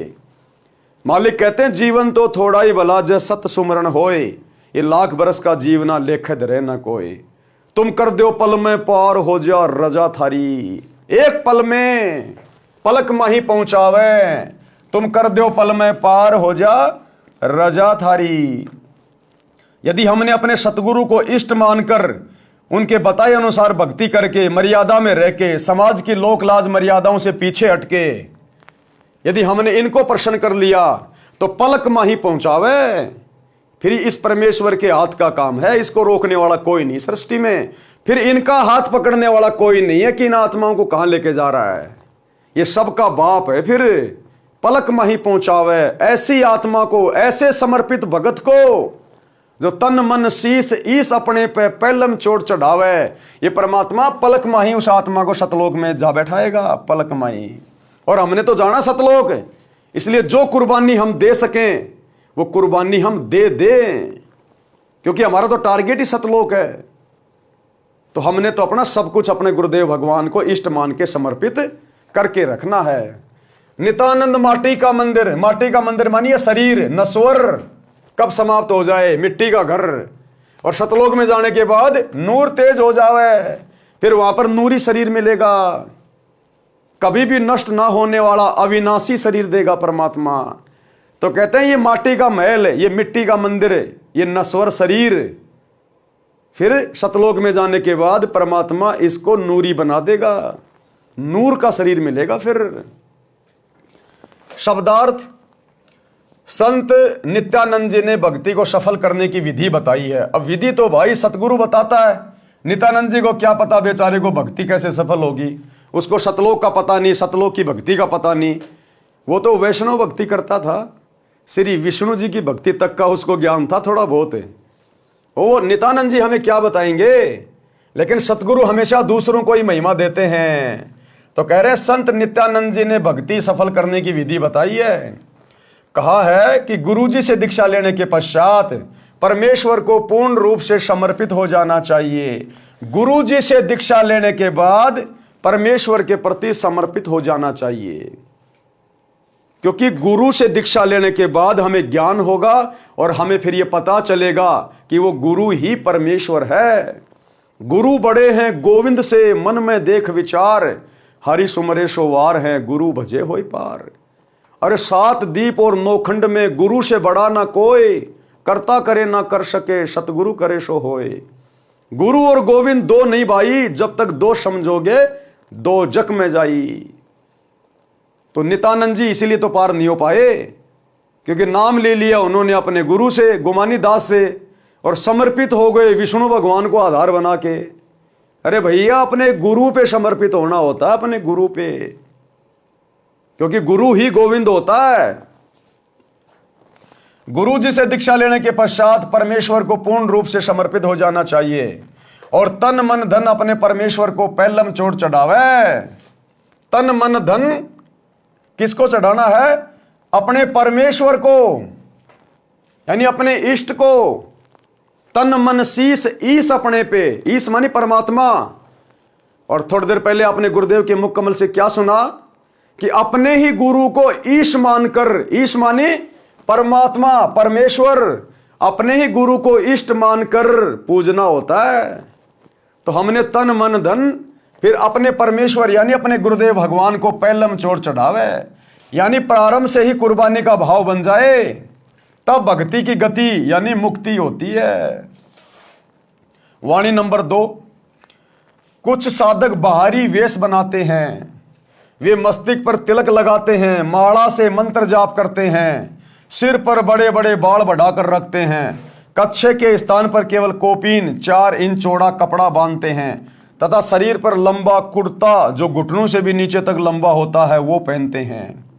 गुरुदेव कह रहे हैं इस बाहरी दिखावे के स्थान पर अपने सतगुरु को सम्मान दो। इस बाहरी दिखावे के स्थान पर, जैसे सतगुरु रामपाल जी की शरण में आने के बाद भी हमारे सिख भाई जो सर पर पगड़ी बांधते हैं, दाढ़ी रखते हैं, परमात्मा कह रहे हैं अब इस बाहरी दिखावे की जरूरत नहीं है, ये पगड़ी वगड़ी की जरूरत नहीं है। अब तुम वो सिख नहीं हो जो तुम्हारे पहले वाले गुरु तुम्हारे को बना के चले गए मुगलों से लड़ाई लड़ने के लिए। अब तुम सच्चे सतगुरु के शिष्य हो, शिष्य। और सच्चे सतगुरु रामपाल जी की शरण में आने के बाद अब वो पगड़ी वगड़ी की जरूरत नहीं है, सरदार जी बन के घूमने की जरूरत नहीं है। असल सरदार इस भक्ति का, इस संसार का एक ही है, सतगुरु रामपाल जी। तो भाई वो सरदारगिरी छोड़नी पड़ेगी। यदि आपने सतगुरु से नाम ले लिया है तो, नाम नहीं लिया है तो आप जी सरदार बने रहो, नो प्रॉब्लम। लेकिन सतगुरु की शरण में आने के बाद अपने आप को सरदार कहलाओगे, अगले जन्म में कुत्ते की योनि में जाओगे, कुत्ते की योनि में। क्योंकि सरदार तो एक ही है संसार का, सतगुरु रामपाल जी भगवान। सरदार यानी कैप्टन, भक्ति का अगुवा, सेनापति, उसको कहते हैं सरदार। और सतगुरु के शरण में आने के बाद अभी भी तुम सरदार बन के घूम रहे हो। वो 2.5 किलो का बोझ अपने सिर पे लेके घूम रहे हो, आधी किलो की दाढ़ी मूछ लेके घूम रहे हो। शर्म आनी चाहिए। अगर सतगुरु रामपाल जी से उपदेश ले लिया तो तुरंत कटवा उठवा के एक सामान्य व्यक्ति की तरह भक्ति करो। ये बाहरी दिखावा नहीं चलेगा भक्ति में। इस बाहरी दिखावे के स्थान पर अपने सतगुरु को सम्मान दो, उनको मस्तिष्क पर बैठाओ। अब अपने सतगुरु को बैठाओ अपने मस्तिष्क पे। वो 2.5 किलो का वो कपड़ा मत चढ़ाओ अपने सिर पे। अब सिर पे पगड़ी पहनने की जरूरत नहीं है। देखो भाई और बहनों, यहां पर थोड़ी शंका ना हो जाए, क्योंकि जो पगड़ी है वो राजस्थान में भी हमारे जो बूढ़े भगत हैं वो पहनते हैं। लेकिन सिख समाज में जो पगड़ी है वो एक धर्म विशेष की प्रतीक है, इसलिए सतगुरु की भक्ति में नहीं चलेगी वो पगड़ी। और अन्य जो यूपी में, हरियाणा में, राजस्थान में जो बुजुर्ग भगत हैं, सर पे जो वो पगड़ी पहनते हैं, उस पगड़ी को पहनने में कोई दिक्कत नहीं है। केवल सिख समाज के भाई बहन, क्योंकि सिख समाज में पगड़ी और दाढ़ी रखना एक धर्म विशेष की पहचान है, जो सतगुरु के शरण में आने के बाद नहीं चलेगी। बाकी हरियाणा, राजस्थान, यूपी में भाई बहन जो पगड़ी पहनते हैं वो धर्म विशेष का प्रतीक नहीं है। महाराष्ट्र में जो बुजुर्ग भाई बहन है जो सिर पे एक सफेद सफेद टोपी पहनते हैं, वो धर्म विशेष की पहचान नहीं है, वो पहन सकते हैं। लेकिन सिख समाज का कोई भी व्यक्ति यदि सतगुरु रामपाल जी का भगत है और अब भी यदि वो अपने धर्म विशेष की वो पहचान अपने सिर पर धारण किए घूम रहा है, तो इस भक्ति में नहीं चलेगा। सिख समाज के लोगों ने पगड़ी उतारनी पड़ेगी, सामान्य कटिंग करवानी पड़ेगी, दाढ़ी वाड़ी कटवानी पड़ेगी। इस बाहरी दिखावे के स्थान पर अपने सतगुरु को सम्मान दो, उनको मस्तिष्क पर बैठाओ। मस्तिष्क पर बैठाने का मतलब है गुरुदेव को सबसे ऊपर रखो, यानी गुरु का भगत बनकर प्रत्येक मर्यादा व आज्ञा का पालन करके जनता में उदाहरण बने कि भगत हो तो ऐसा जिससे गुरु जी की शिक्षा दीक्षा का परिणाम दूर से दिखाई दे। कहते भगत बनो तो ऐसा बनो जिससे आम समाज पे प्रभाव पड़े, असर पड़े और दूर से दिखाई दे कि वो आ रहा सतगुरु रामपाल जी का भगत है। और वर्तमान में तुम्हारे को देख के लोग गालियां देते हैं गुरुदेव को, तुम्हारे कुकर्मों को देखकर, तुम्हारे गंदे आचरण को देखकर, तुम्हारी राजनीति वाली गंदी इस प्रक्रिया को देखकर, तुम्हारे स्वार्थों को देखकर। जब कभी तुम आरक्षणों में जाके बैठते हो जाटों के साथ, दूसरी बिरादरी वाले तुम्हें गालियां निकालते हैं, तुम्हारे गुरुदेव को बुरा भला कहते हैं। जब तुम गुंडों की सीबीआई जांच का समर्थन करते हो राजपूत करनी सेना के धरनों पे बैठते हो, 5-5 लाख रुपया उनको चंदे में देते हो, तब दुनिया वाले तुम्हारे गुरु को गालियां निकालते हैं। जब तुम कांग्रेस का समर्थन करते हो तो बीजेपी वाला आधा देश तुम्हारे गुरुदेव को गालियां देता है, और जब तुम बीजेपी का समर्थन करते हो तो कांग्रेस वाले तुम्हारे गुरुदेव को गालियां देते हैं। और यहां क्या कह रहे हैं गुरुदेव कि भगत हो तो ऐसा हो, उसका आचरण ऐसा हो, दूर से देखते लोग पहचान जाएं कि यह है सतगुरु रामपाल जी का भगत है। तो अभी तो भक्ति आसपास भी नहीं है, भले तुम सार नाम लेके घूम रहे हो, सार शब्द लेके घूम रहे हो फर्जी, अभी तक भक्ति आसपास भी नहीं है सतलोक आश्रमों से जुड़े हुए भाई बहनों के अंदर।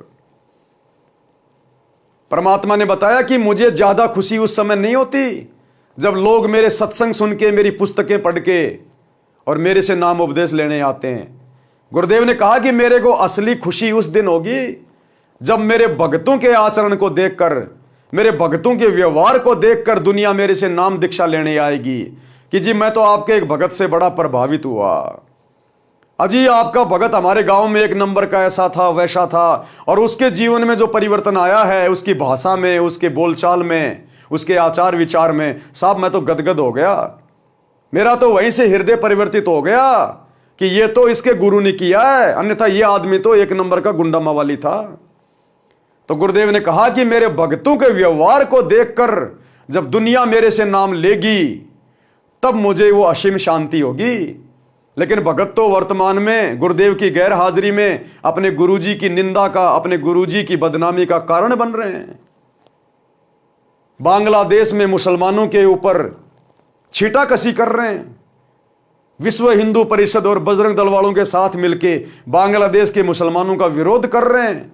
अभी तो पक्ष और विपक्ष की भूमिका में पड़े हुए हैं भगत। अभी तो गुंडों के धरनों पे जाके बैठ रहे हैं भगत। संतों का और गुंडों का क्या काम? अभी तो राजनेताओं की रैलियों में धक्के खा रहे हैं भगत, दुनिया के लिए स्टेडियम बना रहे हैं, जाटों की धर्मशाला बनवा रहे हैं, समाज में भाईचारा बढ़ा रहे हैं भगत। गुरुदेव ने अपने मुख कमल से कहा है कि भक्ति मार्ग में आने के बाद भी अगर तुम वही कुकर्म करोगे तुम तो कंजर हो, कंजर। और फिर एग्जाम्पल दिया गुरुदेव ने कि एक बहन बोली जी मेरा पति नाम नहीं ले रहा, वो पति भी उसके साथ आया हुआ था।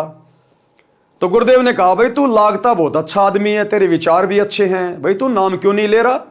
नाम ले ले भाई, अच्छी बात है। नाम नहीं लेगा तो कहीं ना कहीं भक्ति में बाधा करेगा इनको, अपने बच्चों को। तो वो भगत क्या बोला? वो भगत नहीं था। वो क्या बोला गुरुजी से? बोले महाराज जी नाम तो मैं ले लूं, लेकिन इस आपकी भगतनी में, इस मेरी औरत में जिसने आपसे दीक्षा ले रखी है, इसमें कोई बदलाव तो नहीं आ रहा। जरा सी बच्चे गलती कर देते हैं उनको जानवरों की तरह मारती है। भैंस कभी दूध नहीं दे तो दे लठम लठ, दे लठम लठ, छोटी छोटी बातों पे लड़ाई झगड़ा करती है। इस तुम्हारी भगतनी में कोई बदलाव तो नहीं देख रहा मैं, तो ईसा नाम लेकर मैं क्या करूंगा?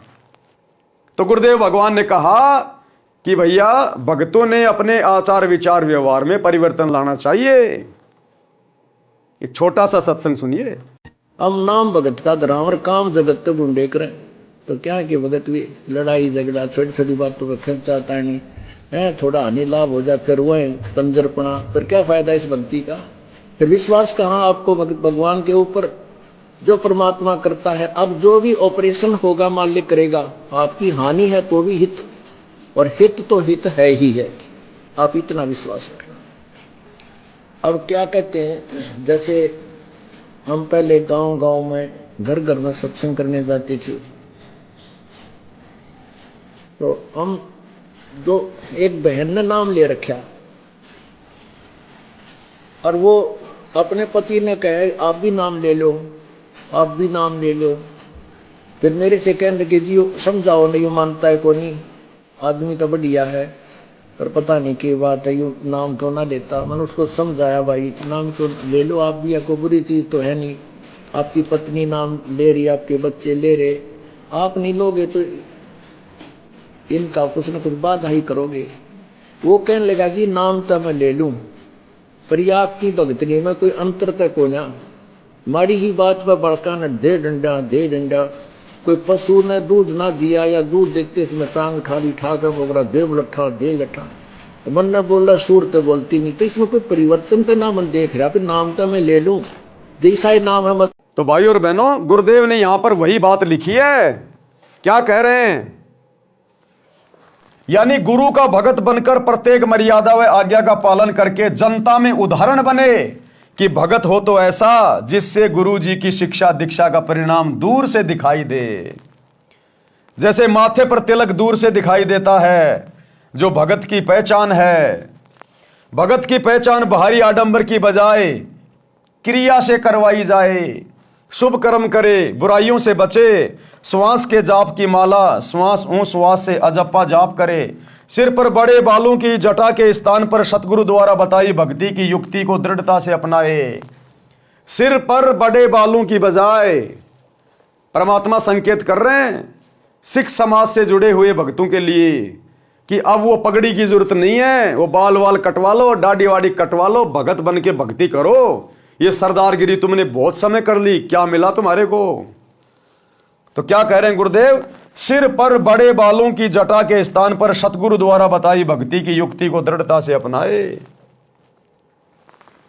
गुप्तांग पर केवल कोपीन से संयम नहीं रहता, संयम रहता है जति भाव अपनाने से, वो अपनाए। युवा स्त्री को देखकर मन में दोष ना आने दें, सत्य वचन बोलें। ये भगत का असली चोला यानी भगत दिखाई देने वाला वस्त्र है, क्योंकि सतगुरु तो भगत को अंदर से देखता है, बाहर से नहीं देखता। भगत के अंदर क्या चल रहा है, क्या दोष है, क्या विकार है, क्या सोच है, ये अंतर्यामी तो अंदर से जानता है कि अंदर से अभी हम कितने भगत हैं। सत्य ज्ञान से पता चलता है कि ये सत्य भक्ति कर रहा है या अपना जीवन गलत साधना में नष्ट कर रहा है। लोक लाज मर्याद जगत की तिणके जो तोड़ बगावे। संसार के व्यक्तियों के व्यंग्यों व लाज यानी शर्म के कारण भक्ति में बाधा ना आने दे। लोग चाहे कुछ भी कहें, कैसे ताने मारें, कुछ ही बात कहें, बन गया बाबा रामपाल का भगत, तेरा रामपाल बाबा ये है वो है, जेल में पड़ा है, फलाना है, दिखना है, कुछ भी कहें उनको कहने दो, उन्हें ज्ञान नहीं है, वो अभी नादान है। लेकिन हमें पता चल गया, हमने ज्ञान लिया है, हमने समझा सतगुरु को। तो जगत वालों के किसी भी प्रकार के तानों से, व्यंग से, लोकलाज से हमने शर्म नहीं करनी चाहिए, अपनी भक्ति नहीं त्यागनी चाहिए, मन में जरा संकोच भी नहीं आना चाहिए अपने गुरु जी के प्रति।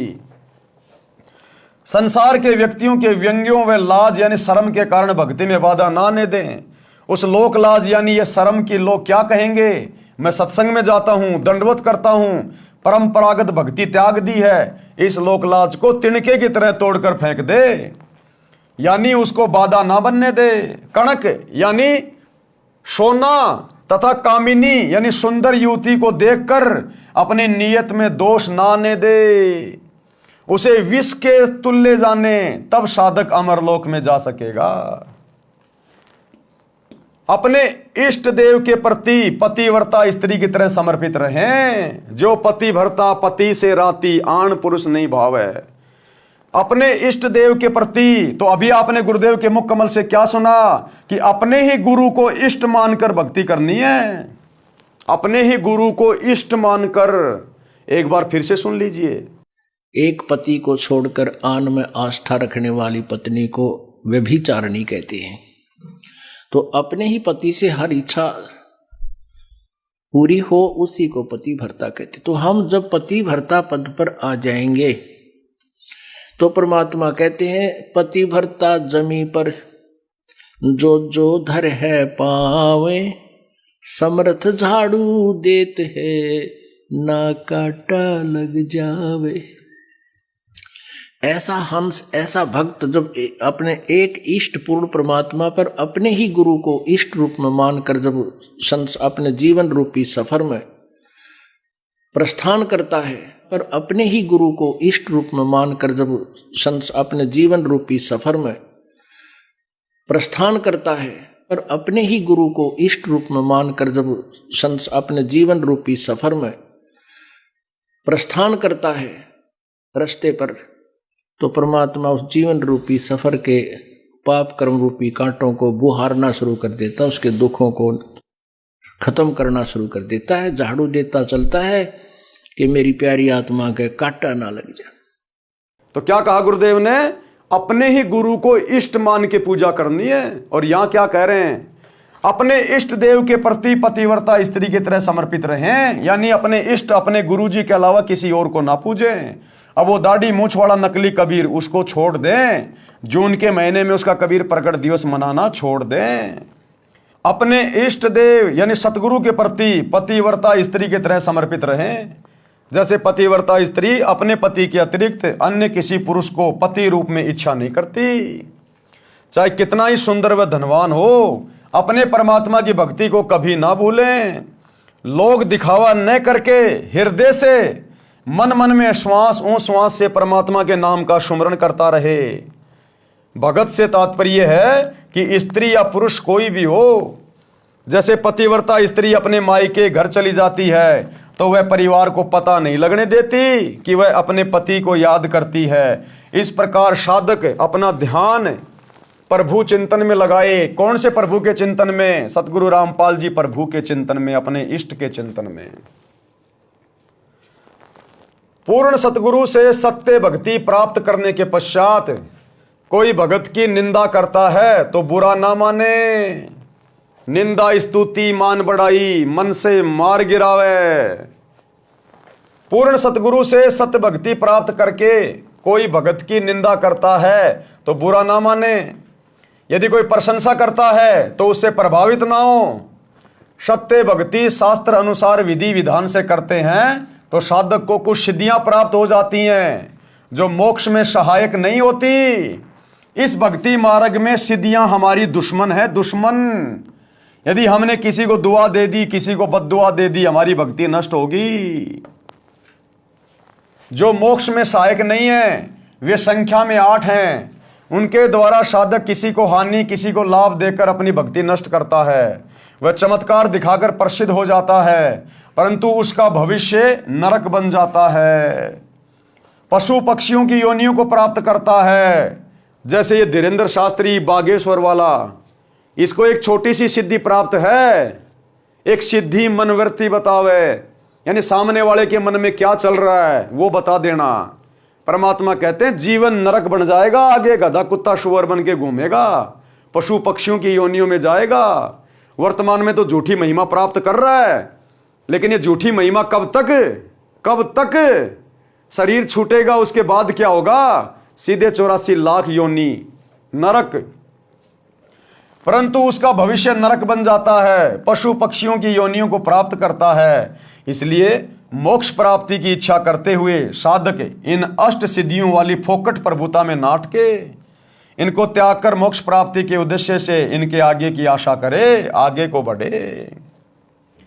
इस पृथ्वी लोक के धन वैभव राज संपत्ति की अनेकों इच्छाओं रूपी नदी को रोके, आशा नदी उलट कर रोके। यानी इस पृथ्वी लोक की, इस काल लोक की किसी भी धन दौलत की, राज्य प्राप्ति की या संपत्ति की या और भी कोई इच्छाएं हैं, उन इच्छाओं रूपी नदी को रोको। आडा बांध लगाना यानी दृढ़ निश्चय रूपी मजबूत बंद लगाएं। संसार रूपी खारे यानी दुखों से भरे समुद्र में फिर जन्म ना लें। जिस इष्ट की भक्ति गुरु बताता है वह गुरु अपने अनुयायियों को उस इष्ट के धाम में जो आकाश में है पहुंचाने में पूरा सहयोग करता है। नित्यानंद जी के गुरुजी श्री गुमानी दास जी श्री विष्णु जी के भगत थे। नित्यानंद जी ने उसी की प्राप्ति की महिमा बताई है तथा कहा है कि अपनी साधना की शक्ति को सुरक्षित रखने से सूक्ष्म शरीर जो स्थूल शरीर के अंदर है वह भक्ति की शक्ति से तेजोमय हो जाता है। यदि भक्ति नहीं करता तो वह शरीर मिट्टी के तुल्य था। इस शब्द से यह प्रमाणित हुआ कि जैसे खिलाड़ी जिला स्तर पर खेलते हैं तो खेल के नियम वही होते हैं जो अंतर्राष्ट्रीय स्तर पर खेलने वाले खेल के होते हैं। नित्यानंद जी तो राज्य स्तर पर खेला करते थे, यानी विष्णु जी तक की भक्ति थी उनके पास तो केवल स्टेट लेवल की। उसको सफल किया। हम परमात्मा कबीर जी को इष्ट मानकर, किसको? अपने गुरु को इष्ट मानकर, हम परमात्मा कबीर जी को इष्ट मानकर भक्ति करते हैं। नियम वही है, हम अंतर्राष्ट्रीय स्तर के खिलाड़ी हैं, यानी हम सतलोक की भक्ति कर रहे हैं। संत नित्यानंद जी ने अपने जीवन के अंतिम दिन जटेला तालाब पर भक्ति करके व्यतीत किए। जटेला तालाब भिवानी जिले की तहसील दादरी में कई गांवों की सीमा पर बना है। गांव माजरा, बिगोवा, बास आदि आदि की सीमा पर है। संत नित्यानंद जी श्री विष्णु श्री कृष्ण जी की भक्ति करते थे। उनके गुरु श्री गुमानी दास जी दिल्ली के संत श्री चरण दास वैष्णव के शिष्य थे। पाठक जन पढ़ें सृष्टि रचना इसी पुस्तक के पेज नंबर 254 पर। आप जी को ज्ञान होगा कि संत नित्यानंद जी को किस श्रेणी का मोक्ष प्राप्त हुआ। आधा अधूरा, वापस 84 लाख योनियों में जाना पड़ेगा, नरक भी भोगना पड़ेगा श्री विष्णु तक की भक्ति करने वालों को। संत गरीबदास जी को परमात्मा कबीर जी मिले थे। उन्होंने संत गरीबदास जी को बताया कि संत भगत किसी भी स्तर की भक्ति कर रहा है वह आदरणीय है, परंतु जब तक परम सतगुरु यानी पूर्ण गुरु नहीं मिलेगा, और पूर्ण गुरु एक केवल वर्तमान में एक ही है भाई, सतगुरु रामपाल जी, जो 2 अक्षर का सच्चा नाम दीक्षा में देता है, तब तक न तो उस गुरु की मुक्ति है और न शिष्य की। गरीब साध साध सब नेक हैं, आप अपनी ठोर, और जो निज धाम पहुंचाव ही सो साधु कोई और। गरीब साध हमारे सगे हैं, ना काहू को दोष, जो सारनाम बतावई सो साधु सिरपोश। जो सारनाम बताएगा वही साधु पूजा के योग्य है, सिर पर रखने योग्य है, अति सम्माननीय है, पूजनीय है। शब्दार्थ, संत गरीबदास जी ने कहा है कि जो परमात्मा का सत्य मार्ग बताते हैं वे संत अच्छी आत्माएं हैं, उनका उद्देश्य गलत नहीं है।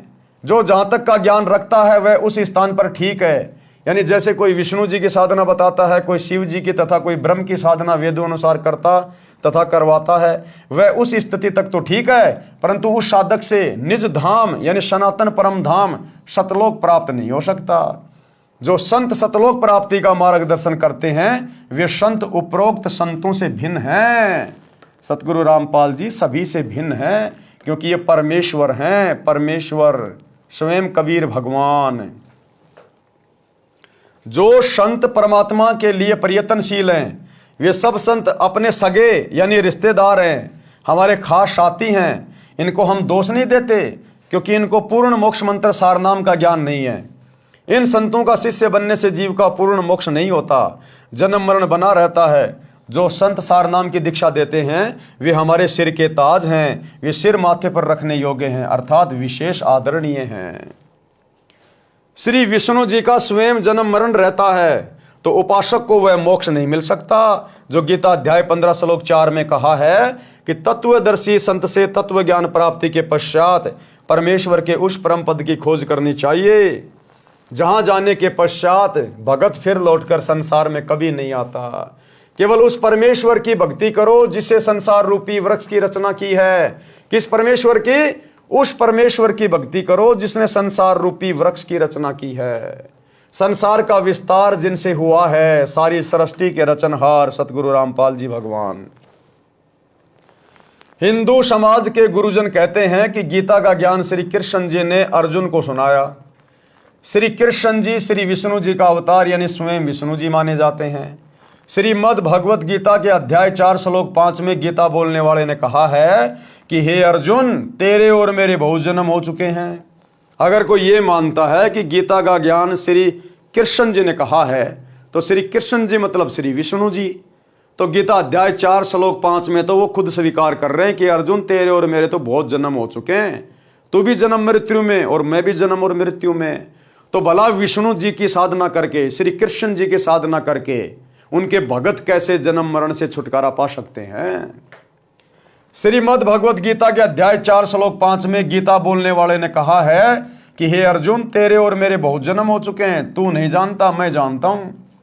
इससे स्पष्ट हुआ कि श्री विष्णु जी नाशवान है। नाशवान यानी जो जन्म और मरण में है।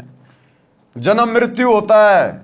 श्री देवी पुराण के 3रे स्कंद में स्वयं विष्णु जी ने स्वीकारा है कि मैं विष्णु, ब्रह्मा तथा शंकर जन्मते मरते हैं।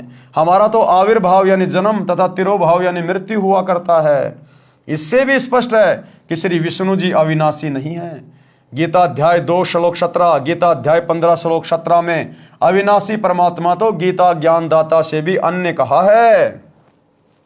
फिर गीता अध्याय 18 श्लोक 62 में गीता ज्ञानदाता ने कहा है कि हे भारत, सर्व भाव से तू उस परमेश्वर की शरण में जा, सर्व भाव से उस परमेश्वर की शरण में जा।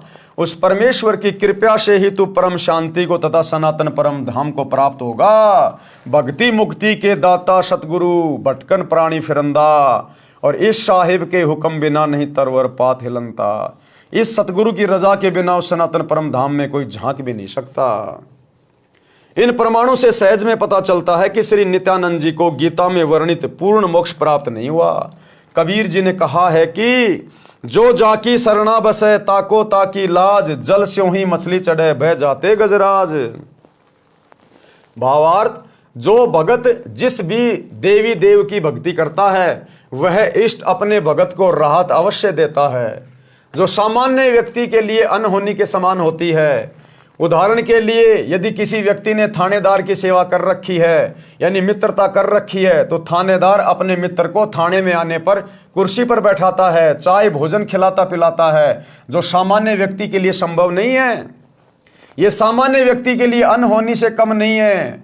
यदि किसी ने पुलिस अधीक्षक यानी एसपी से पहचान बना रखी है तो उसको और अधिक लाभ होता है। इसी प्रकार हम ऊपर चलें तो प्रांत में यदि मुख्यमंत्री जी से पहचान है तो उसको जो लाभ होगा वह नीचे वालों की तुलना में अनहोनी होगी।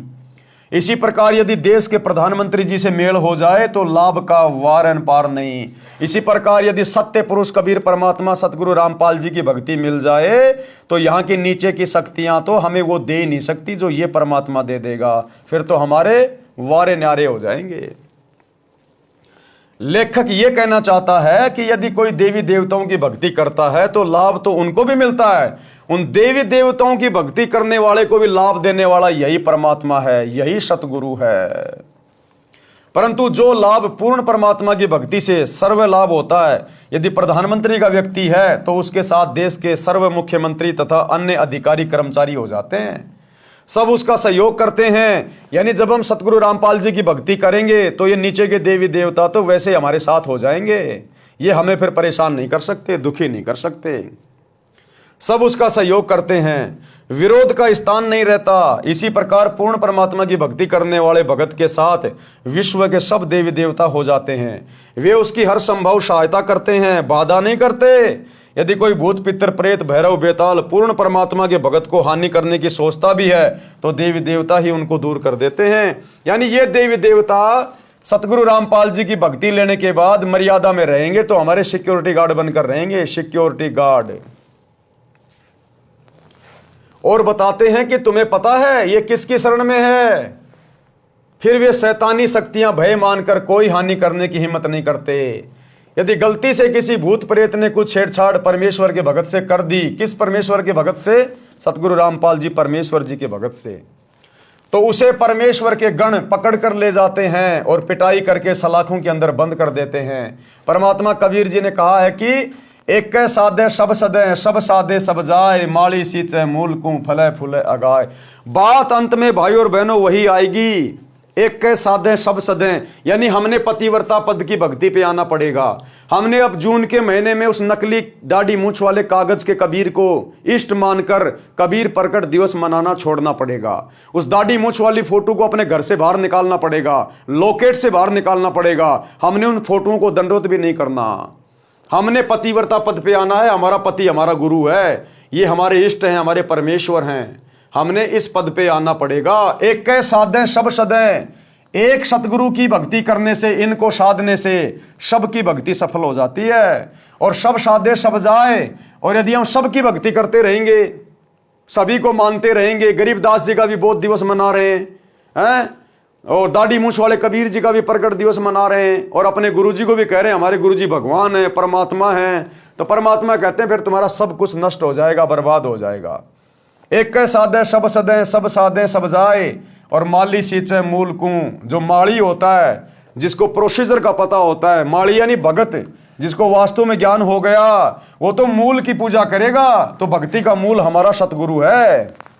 तो फले फूले अघाए, उसके बाद देखना कैसे भगत की भक्ति रूपी बगीची फूलों से फलों से लदपद हो जाएगी। शब्दार्थ, आम या अन्य पेड़ के पौधे की जड़ को जमीन में गड्ढा बनाकर रोपते हैं, जड़ की सिंचाई करते हैं। एक जड़ को साधने यानी पूजा करने से पौधे के सर्व अंग विकसित होते हैं। पौधा अच्छी तरह फलता फूलता है। पौधा पेड़ बनकर छाया, लकड़ी तथा फल देता है। यदि उस पौधे की शाखाओं को जमीन में गड्ढे में रोपकर सब शाखाओं की सिंचाई करेंगे और मूल की सिंचाई नहीं करेंगे तो सब कुछ नष्ट हो जाएगा। जगत वाले भाई बहनों को समझाने के लिए गुरुदेव कह रहे हैं, यदि सतगुरु की शरण में आने के बाद आपने उन पहले वाले देवी देवताओं को पूजना जारी रखा तो समझो आप तो पेड़ को टहनियों की ओर से जमीन में गाड़ रहे हो, और आप तो पेड़ की टहनियों में पानी डाल रहे हो, खाद डाल रहे हो, वो पेड़ सूख जाएगा। आपने पेड़ की जड़ में खाद पानी डालना पड़ेगा। जिससे आपने भक्ति ली है, जो आपका सतगुरु है, वो इस भक्ति रूपी पेड़ की जड़ है। जैसा सतगुरु कहे हमने वही भक्ति करनी है, वैसी करनी है, तब हमारा ये भक्ति रूपी पेड़ फलेगा फूलेगा। यदि पौधे की शाखाओं को जमीन में गड्ढे में रोपकर सब शाखाओं की पूजा करेंगे और मूल की सिंचाई नहीं करेंगे तो सब कुछ नष्ट हो जाएगा। माली यानी पौधा रोपण का जानकार, जिसे माली कहते हैं, वह मूल की ओर से पौधे को जमीन में लगाता है, मूल की सिंचाई करता है, लाभ लेता है। इसी प्रकार तत्वदर्शी संत संसार रूपी पौधे की मूल यानी परम अक्षर ब्रह्म को इष्ट मानकर पूजा करता तथा करवाता है। वह उस एक की पूजा करके सर्व देवों को साध लेता है। सभी देवता उसी सत्य पुरुष की आज्ञा में चलते हैं, साधक का कार्य सिद्ध करते हैं। यदि सब देवों की पूजा करेंगे तो सत्य पुरुष रुष्ट हो जाएगा। अगर सभी देवताओं की पूजा करेंगे तो सत्य पुरुष क्या हो जाएगा? नाराज। तो सत्य पुरुष कौन है? सतगुरु रामपाल जी। और उनके रहते सहते यदि हम गरीबदास जी का बोध दिवस मनाएंगे इस भक्ति में आने के बाद, दाढ़ी मूछ वाली मुर्दा फोटो को भगवान मान के इष्ट मान के पूजेंगे, कबीर प्रकट दिवस मनाएंगे, तो भाई परमात्मा नाराज होगा, रुष्ट होगा। यदि सब देवों की पूजा करेंगे तो सत्य पुरुष रुष्ट हो जाएगा। उसकी आज्ञा के बिना देवता कुछ नहीं कर पाते। यानी साधक की साधना शास्त्र के विरुद्ध होने के कारण कुछ लाभ नहीं मिलता। इसलिए पूर्ण परमात्मा की भक्ति करें। वर्तमान में मेरे रामपाल दास के अतिरिक्त विश्व में किसी को सतज्ञान नहीं है। आप आएं और दीक्षा लेकर अपना तथा परिवार का कल्याण करवाएं। ये तो स्वयं सिद्ध है भाई और बहनों।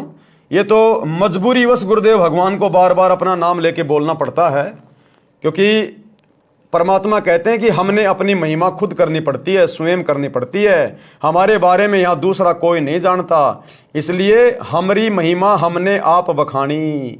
परमात्मा कहते हैं हमें अपनी महिमा स्वयं ही बतानी पड़ती है कि हमारे समान और किसी को ज्ञान नहीं है।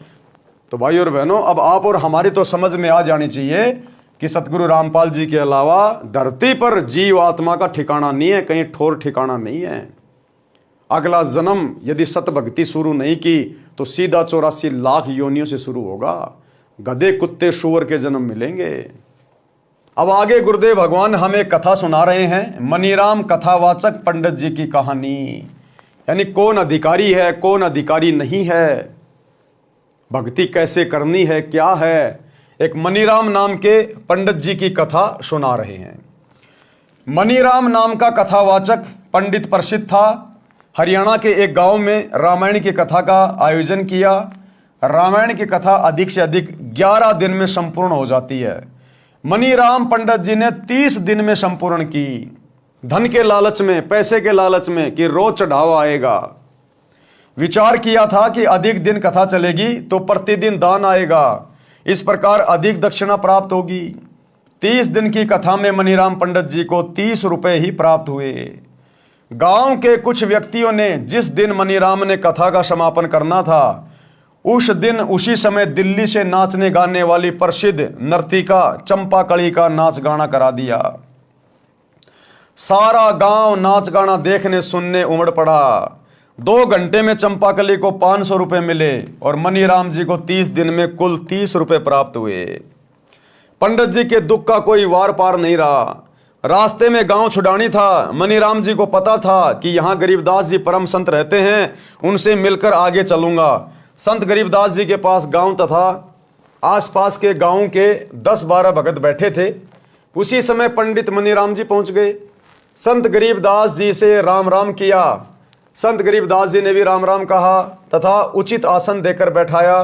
कुशल मंगल पूछा तो मनीराम जी बोले, हे महाराज, कलयुग का पैरा यानी समय आ गया, धर्म का नाश हो लिया है, जान गेड़ा लिया, अर्थात जनता का धर्म के प्रति भाव समाप्त हो चुका है, धरती आसमान फट जाएं तो भी आश्चर्य की बात नहीं है। उपस्थित भक्तों ने पूछा कि हे पंडित जी, ऐसी क्या बात हो गई? मनीराम जी बोले कि क्या बताऊं, संत गरीबदास जी तो सब जानते हैं। भक्तों ने पूछा कि हे महाराज जी, ऐसी क्या बात हो गई जिससे पंडित जी को ठेस लगी है? संत गरीबदास जी ने कहा कि गरीब फूटी आंख विवेक की, अंधा है जगदीश, और चंपा कली को 500, मनीराम को 30। कि भाई असल राम कहानी ये है। दुख पंडित जी को इस बात का है कि इनकी इच्छा अनुसार इनको दक्षिणा नहीं मिली। भावार्थ, जिस जगदीश नाम के व्यक्ति ने जानबूझकर शरारत करके मनीराम जी की कथा के भोग लगने वाले दिन नाचने गाने वाली चंपाकली का प्रोग्राम कराया था, वह ज्ञान नेत्रहीन अंधा है। गांव के व्यक्तियों का भी विवेक, सोच विचार की आंखें फूटी हैं, यानी उन्होंने भी विचार नहीं किया कि धर्म कथा चल रही है, उसका विरोध ऐसे अभद्र तरीके से नहीं करना चाहिए था। हे भक्तों, मनीराम जी ने 11 दिन में संपूर्ण होने वाली कथा को अधिक दक्षिणा प्राप्त करने के लालचवश 30 दिन तक खींचा। गांव के कुछ शरारती व्यक्ति भी मनीराम जी के उद्देश्य से परिचित थे, जिस कारण से उन्होंने पंडित जी को सबक सिखाने के लिए नाचने वाली को बुलाकर महापाप किया है।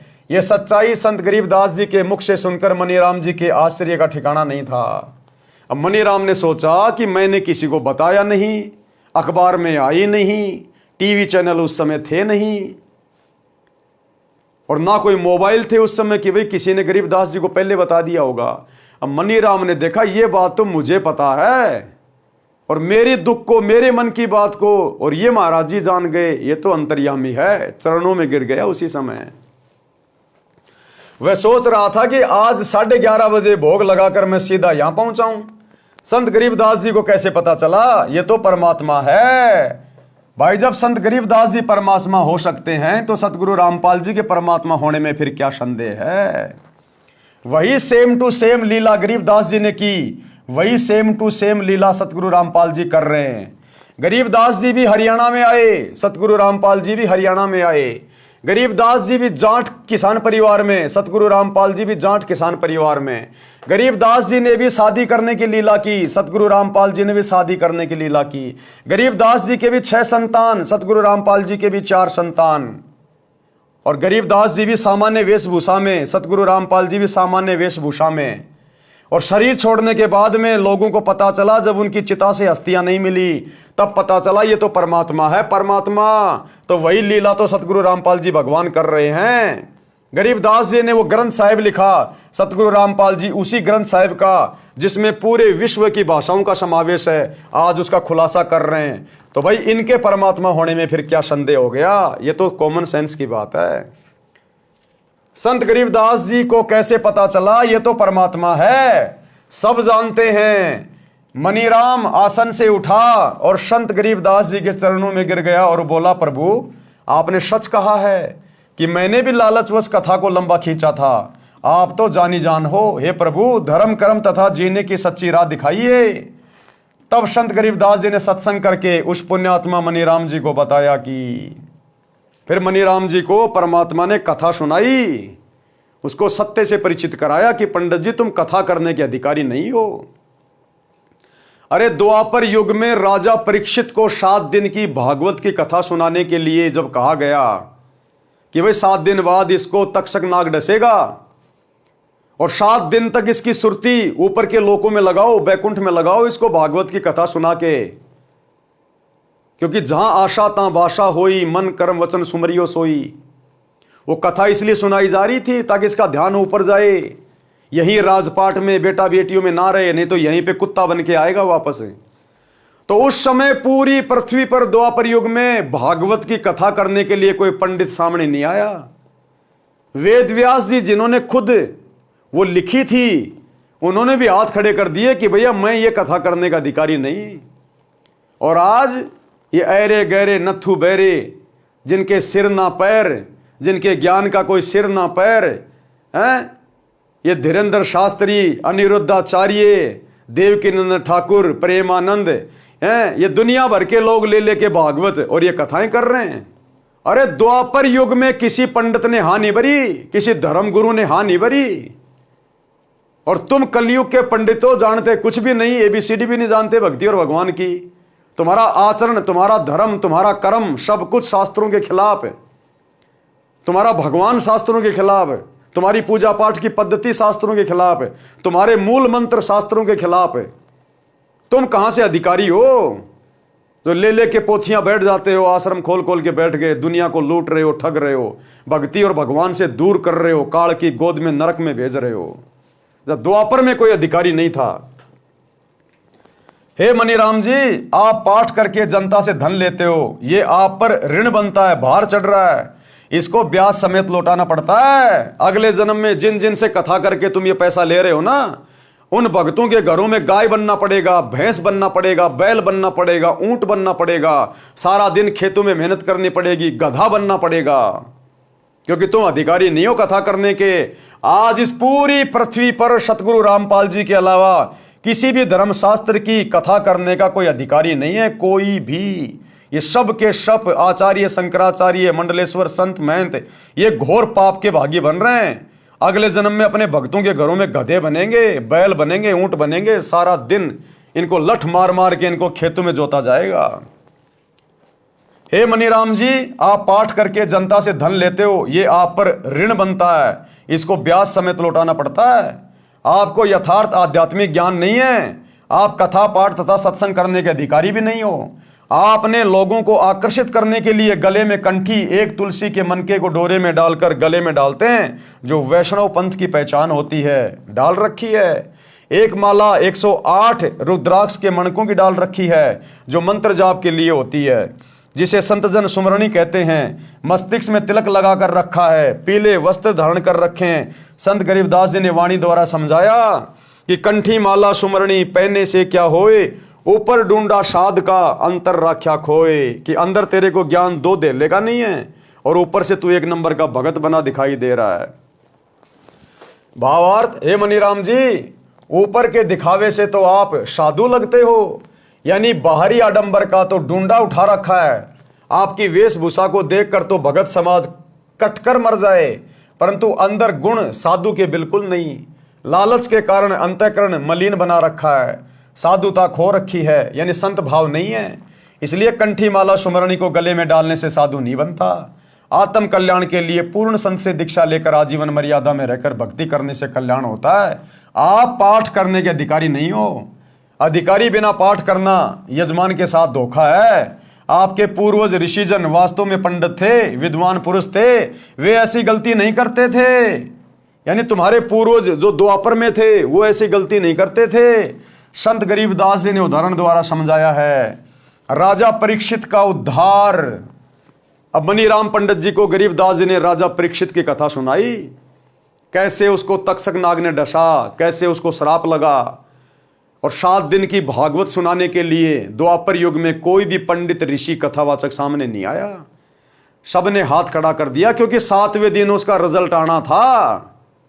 इसलिए सब के सब डर गए कि तुम्हारी पोल पट्टी खुल जाएगी, क्योंकि तुम अधिकारी नहीं हो। आज इन लोगों को डर नहीं है, इसलिए ले लेके कांख में पोथी और ये भागवत करने के लिए गांव गांव में जाके लगा के पांडाल बैठ जाते हैं। राजा परीक्षित का उद्धार।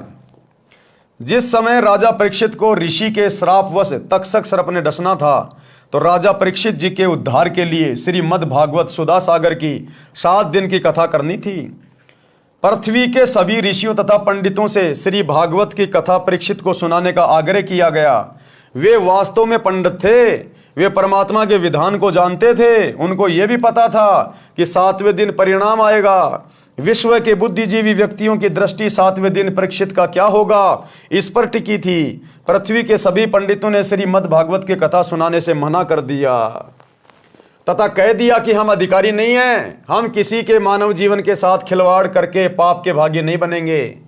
जिस वेदव्यास जी ने श्रीमद् भागवत को लिखा था, उसने भी कथा सुनाने से इनकार कर दिया। सब ऋषियों ने बताया कि स्वर्ग से ऋषि सुखदेव जी को इस कार्य के लिए बुलाया जाए, वे कथा सुनाने के अधिकारी हैं। राजा परीक्षित के लिए स्वर्ग से सुखदेव ऋषि को बुलाया गया। कुछ समय नरक भोगकर युधिष्ठिर स्वर्ग में पुण्य फल भोग रहा है। उसने वंश के मोहवश होकर अर्जुन के पौत्र परीक्षित के उद्धार के लिए अपने कुछ पुण्यों को सुखदेव यानी सुखदेव ऋषि को दान किया। उस पुण्य की कीमत से श्री सुखदेव ऋषि जी विमान में बैठकर पृथ्वी पर परीक्षित राजा को श्रीमद् भागवत की कथा सुनाने आए। 7 दिन कथा सुनाकर परीक्षित का राज तथा परिवार से मोह समाप्त किया। तक्षक सर्प ने परीक्षित को कथा के दौरान ही डसा। उसी समय राजा की मृत्यु हो गई, परंतु कथा सुनने से परीक्षित का ध्यान संसार से हटकर स्वर्ग के सुख में लीन था। राजा के पद पर रहते हुए परीक्षित जी ने बड़े बड़े धर्म यज्ञ किए थे, जिस कारण से उनके पुण्यों का ढेर लगा था। वाणी में परमात्मा का विधान बताया है कि कबीर, जहां आशा तां बाशा होई, यानी मरते समय जहां भी आपकी इच्छा होगी, आपकी सुरती होगी, आपकी सोच होगी, मन कर्म वचन सुमरियो सोई। कहते हैं जहां आशा तां बाशा होई, अंत समय में मृत्यु के समय में जहां आपकी इच्छा होगी वहीं आपका पुनर्जन्म होगा। इसलिए कहते हैं मन कर्म वचन परमात्मा को सुमरते रहना चाहिए। गीता अध्याय 8 श्लोक 6 में भी यही प्रमाण है कि हे भारत, परमात्मा का यह विधान है कि जो अंत समय में जिसमें भाव यानी आस्था रखकर सुमरण करता है वह उसी को प्राप्त होता है। इसी विधान अनुसार राजा परीक्षित का जीव स्थूल शरीर त्याग कर जो सर्प विष से मर गया था, सूक्ष्म शरीर युक्त सुखदेव ऋषि के साथ विमान में बैठकर स्वर्ग में चला गया। संत गरीबदास जी गांव छुडानी जिला झज्जर ने मनीराम जी को बताया कि सुखदेव ऋषि के द्वारा सुनाई कथा से राजा परीक्षित का मन संसार से हटकर स्वर्ग की प्राप्ति के लिए प्रेरित हो गया था, जिस कारण से मृत्यु के उपरांत उस जन्म में राजा के दौरान किए पुण्यों के फलस्वरूप स्वर्ग चला गया। जन्म मरण का चक्कर अभी शेष है, यानी गधा कुत्ता सुअर तो बनना ही बनना है। केवल जितने उसके पुण्य रहेंगे उतने दिन वो स्वर्ग में रहेगा, बाकी फिर नरक में और फिर 84 लाख योनियों में। क्योंकि पूर्ण मुक्ति जन्म मरण का रोग तो केवल सच्चे सतगुरु की शरण में आकर आजीवन मर्यादा में रहकर भक्ति करने से कटेगा। काल ब्रह्म के लोक में स्वर्ग महास्वर्ग प्राप्ति को ही उद्धार हुआ मानते हैं, जो संपूर्ण आध्यात्मिक ज्ञान के टोटे का परिणाम है। काल ब्रह्म के लोक वाला उद्धार भी पृथ्वी के किसी ऋषि पंडित के स्तर का नहीं है, क्योंकि इनका पाठ व कथा यानी सत्संग करने में मान बढ़ाई उद्देश्य रहता है। एक दूसरे ऋषि के प्रति प्रसिद्धि की चाह में ईर्ष्या रोग भी लगा रहता है। सुखदेव जी एक संत जनक जी के शिष्य थे। राजा जनक को पूर्ण परमात्मा कबीर जी मिले थे, उनको सोहम नाम जाप दिया था। राजा जनक के प्रमुख तथा प्रिय शिष्य सुखदेव जी थे। जनक जी ने यह मंत्र केवल सुखदेव जी को दिया था, जिस कारण से सुखदेव का स्वर्ग समय अधिक है। राजा जनक के साथ काल ने धोखा किया था। उन्होंने अपने आधे पुण्य 12 करोड़ नरक भोग रहे जीवों को दान कर दिए थे, जिस कारण से उनका स्वर्ग समय कम रह गया था। और वे सन 1469 में पंजाब प्रांत में भारत देश में श्री कालूराम मेहता खत्री अरोड़ा के घर श्री नानक नाम से जन्मे थे। यानी सिख धर्म के प्रवर्तक श्री नानक जी राजा जनक वाली आत्मा है। राजा जनक वाली जो त्रेता में सीता जी के पिता थे, वर्तमान में पाकिस्तान देश में है। सुखदेव जी को पृथ्वी पर किसी से कोई द्वेष तथा ईर्ष्या या मान बढ़ाई की चाह नहीं थी। उनके द्वारा सुनाई कथा का प्रभाव परीक्षित के मन पर पड़ा, जिस कारण से उनका स्वर्गवास हुआ। यदि अन्य ऋषि कथा करता तो राजा का मन राज व परिवार में रह जाता, उनका पुनः जन्म पृथ्वी पर होता, पुण्यों को राजा बनकर नष्ट करता। संत गरीबदास जी ने बताया कि हे मनीराम, जब तक जीव का जन्म मरण समाप्त नहीं होता तो उसको परम शांति नहीं होती। फिर राजा बनकर राज की लाभ हानि की आग में जलता है, निर्धन बनकर कष्ट उठाता है, फिर पशु पक्षी आदि आदि के शरीरों में कष्ट उठाता है। आप श्री विष्णु उर्फ श्री कृष्ण जी के भगत हो। वैष्णव साधु श्री विष्णु जी को इष्ट रूप में मानते हैं। आप ये भी मानते हो कि श्री कृष्ण यानी श्री विष्णु जी ने मद भगवत गीता का ज्ञान अर्जुन को सुनाया। गीता ज्ञान सुनाने वाला गीता अध्याय 18 श्लोक 62 में स्पष्ट करता है कि मेरे से अन्य कोई परम ईश्वर है। हे भारत, तू सर्व भाव से उस परमेश्वर की शरण में जा। उस परमेश्वर की कृपा से तू परम शांति को तथा सनातन परम धाम को प्राप्त होगा।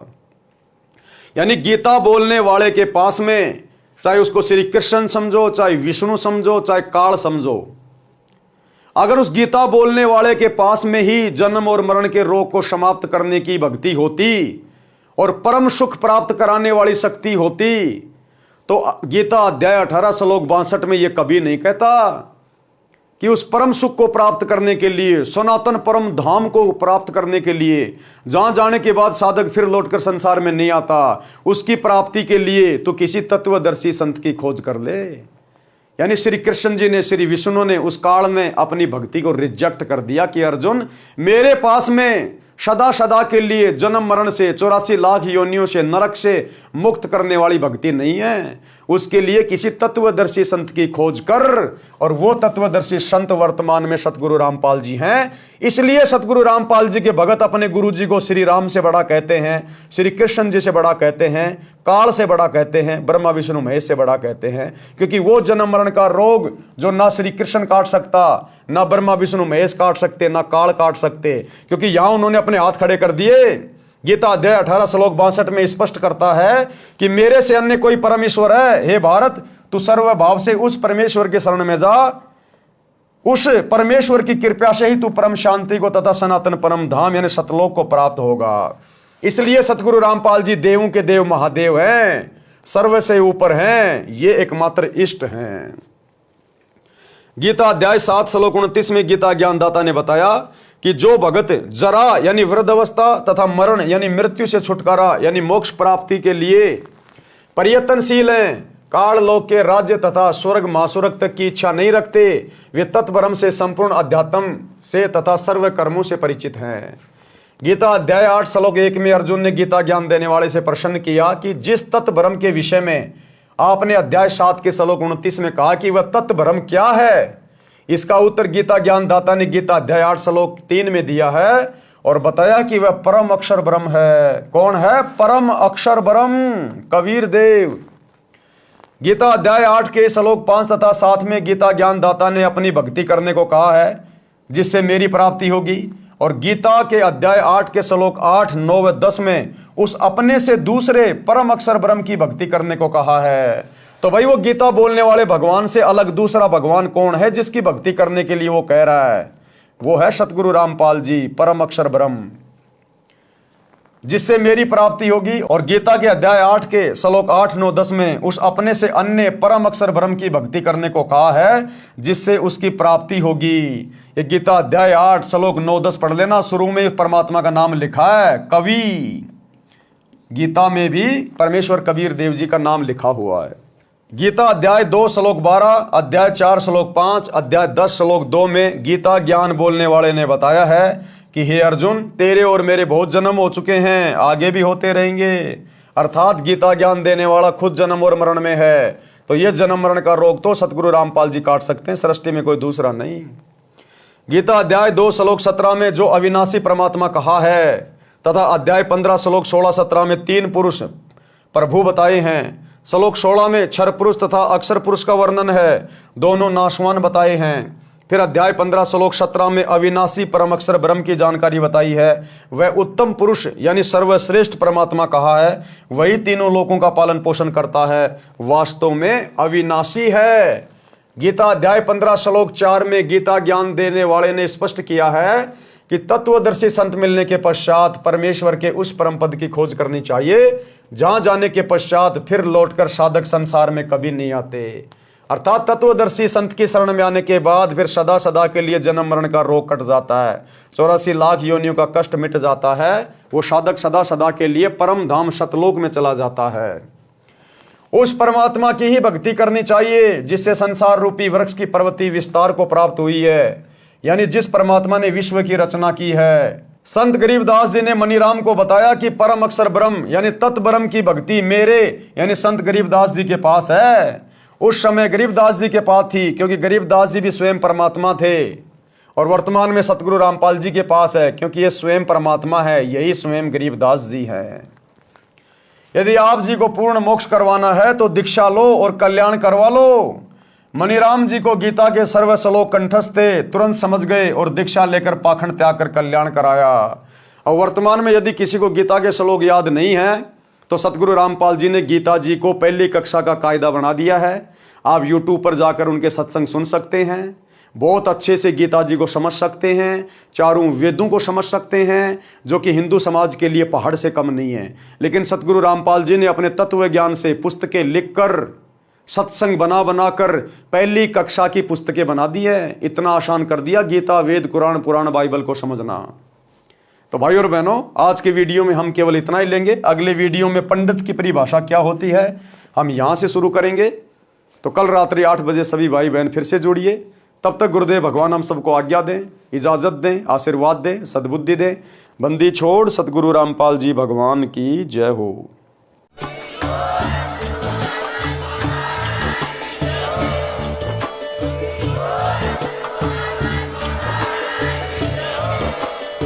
भाई जो गुरु बचन पे डट के, कट गे फंद 84 के, कट गे फंद 84 के, कट गे फंद 84 के।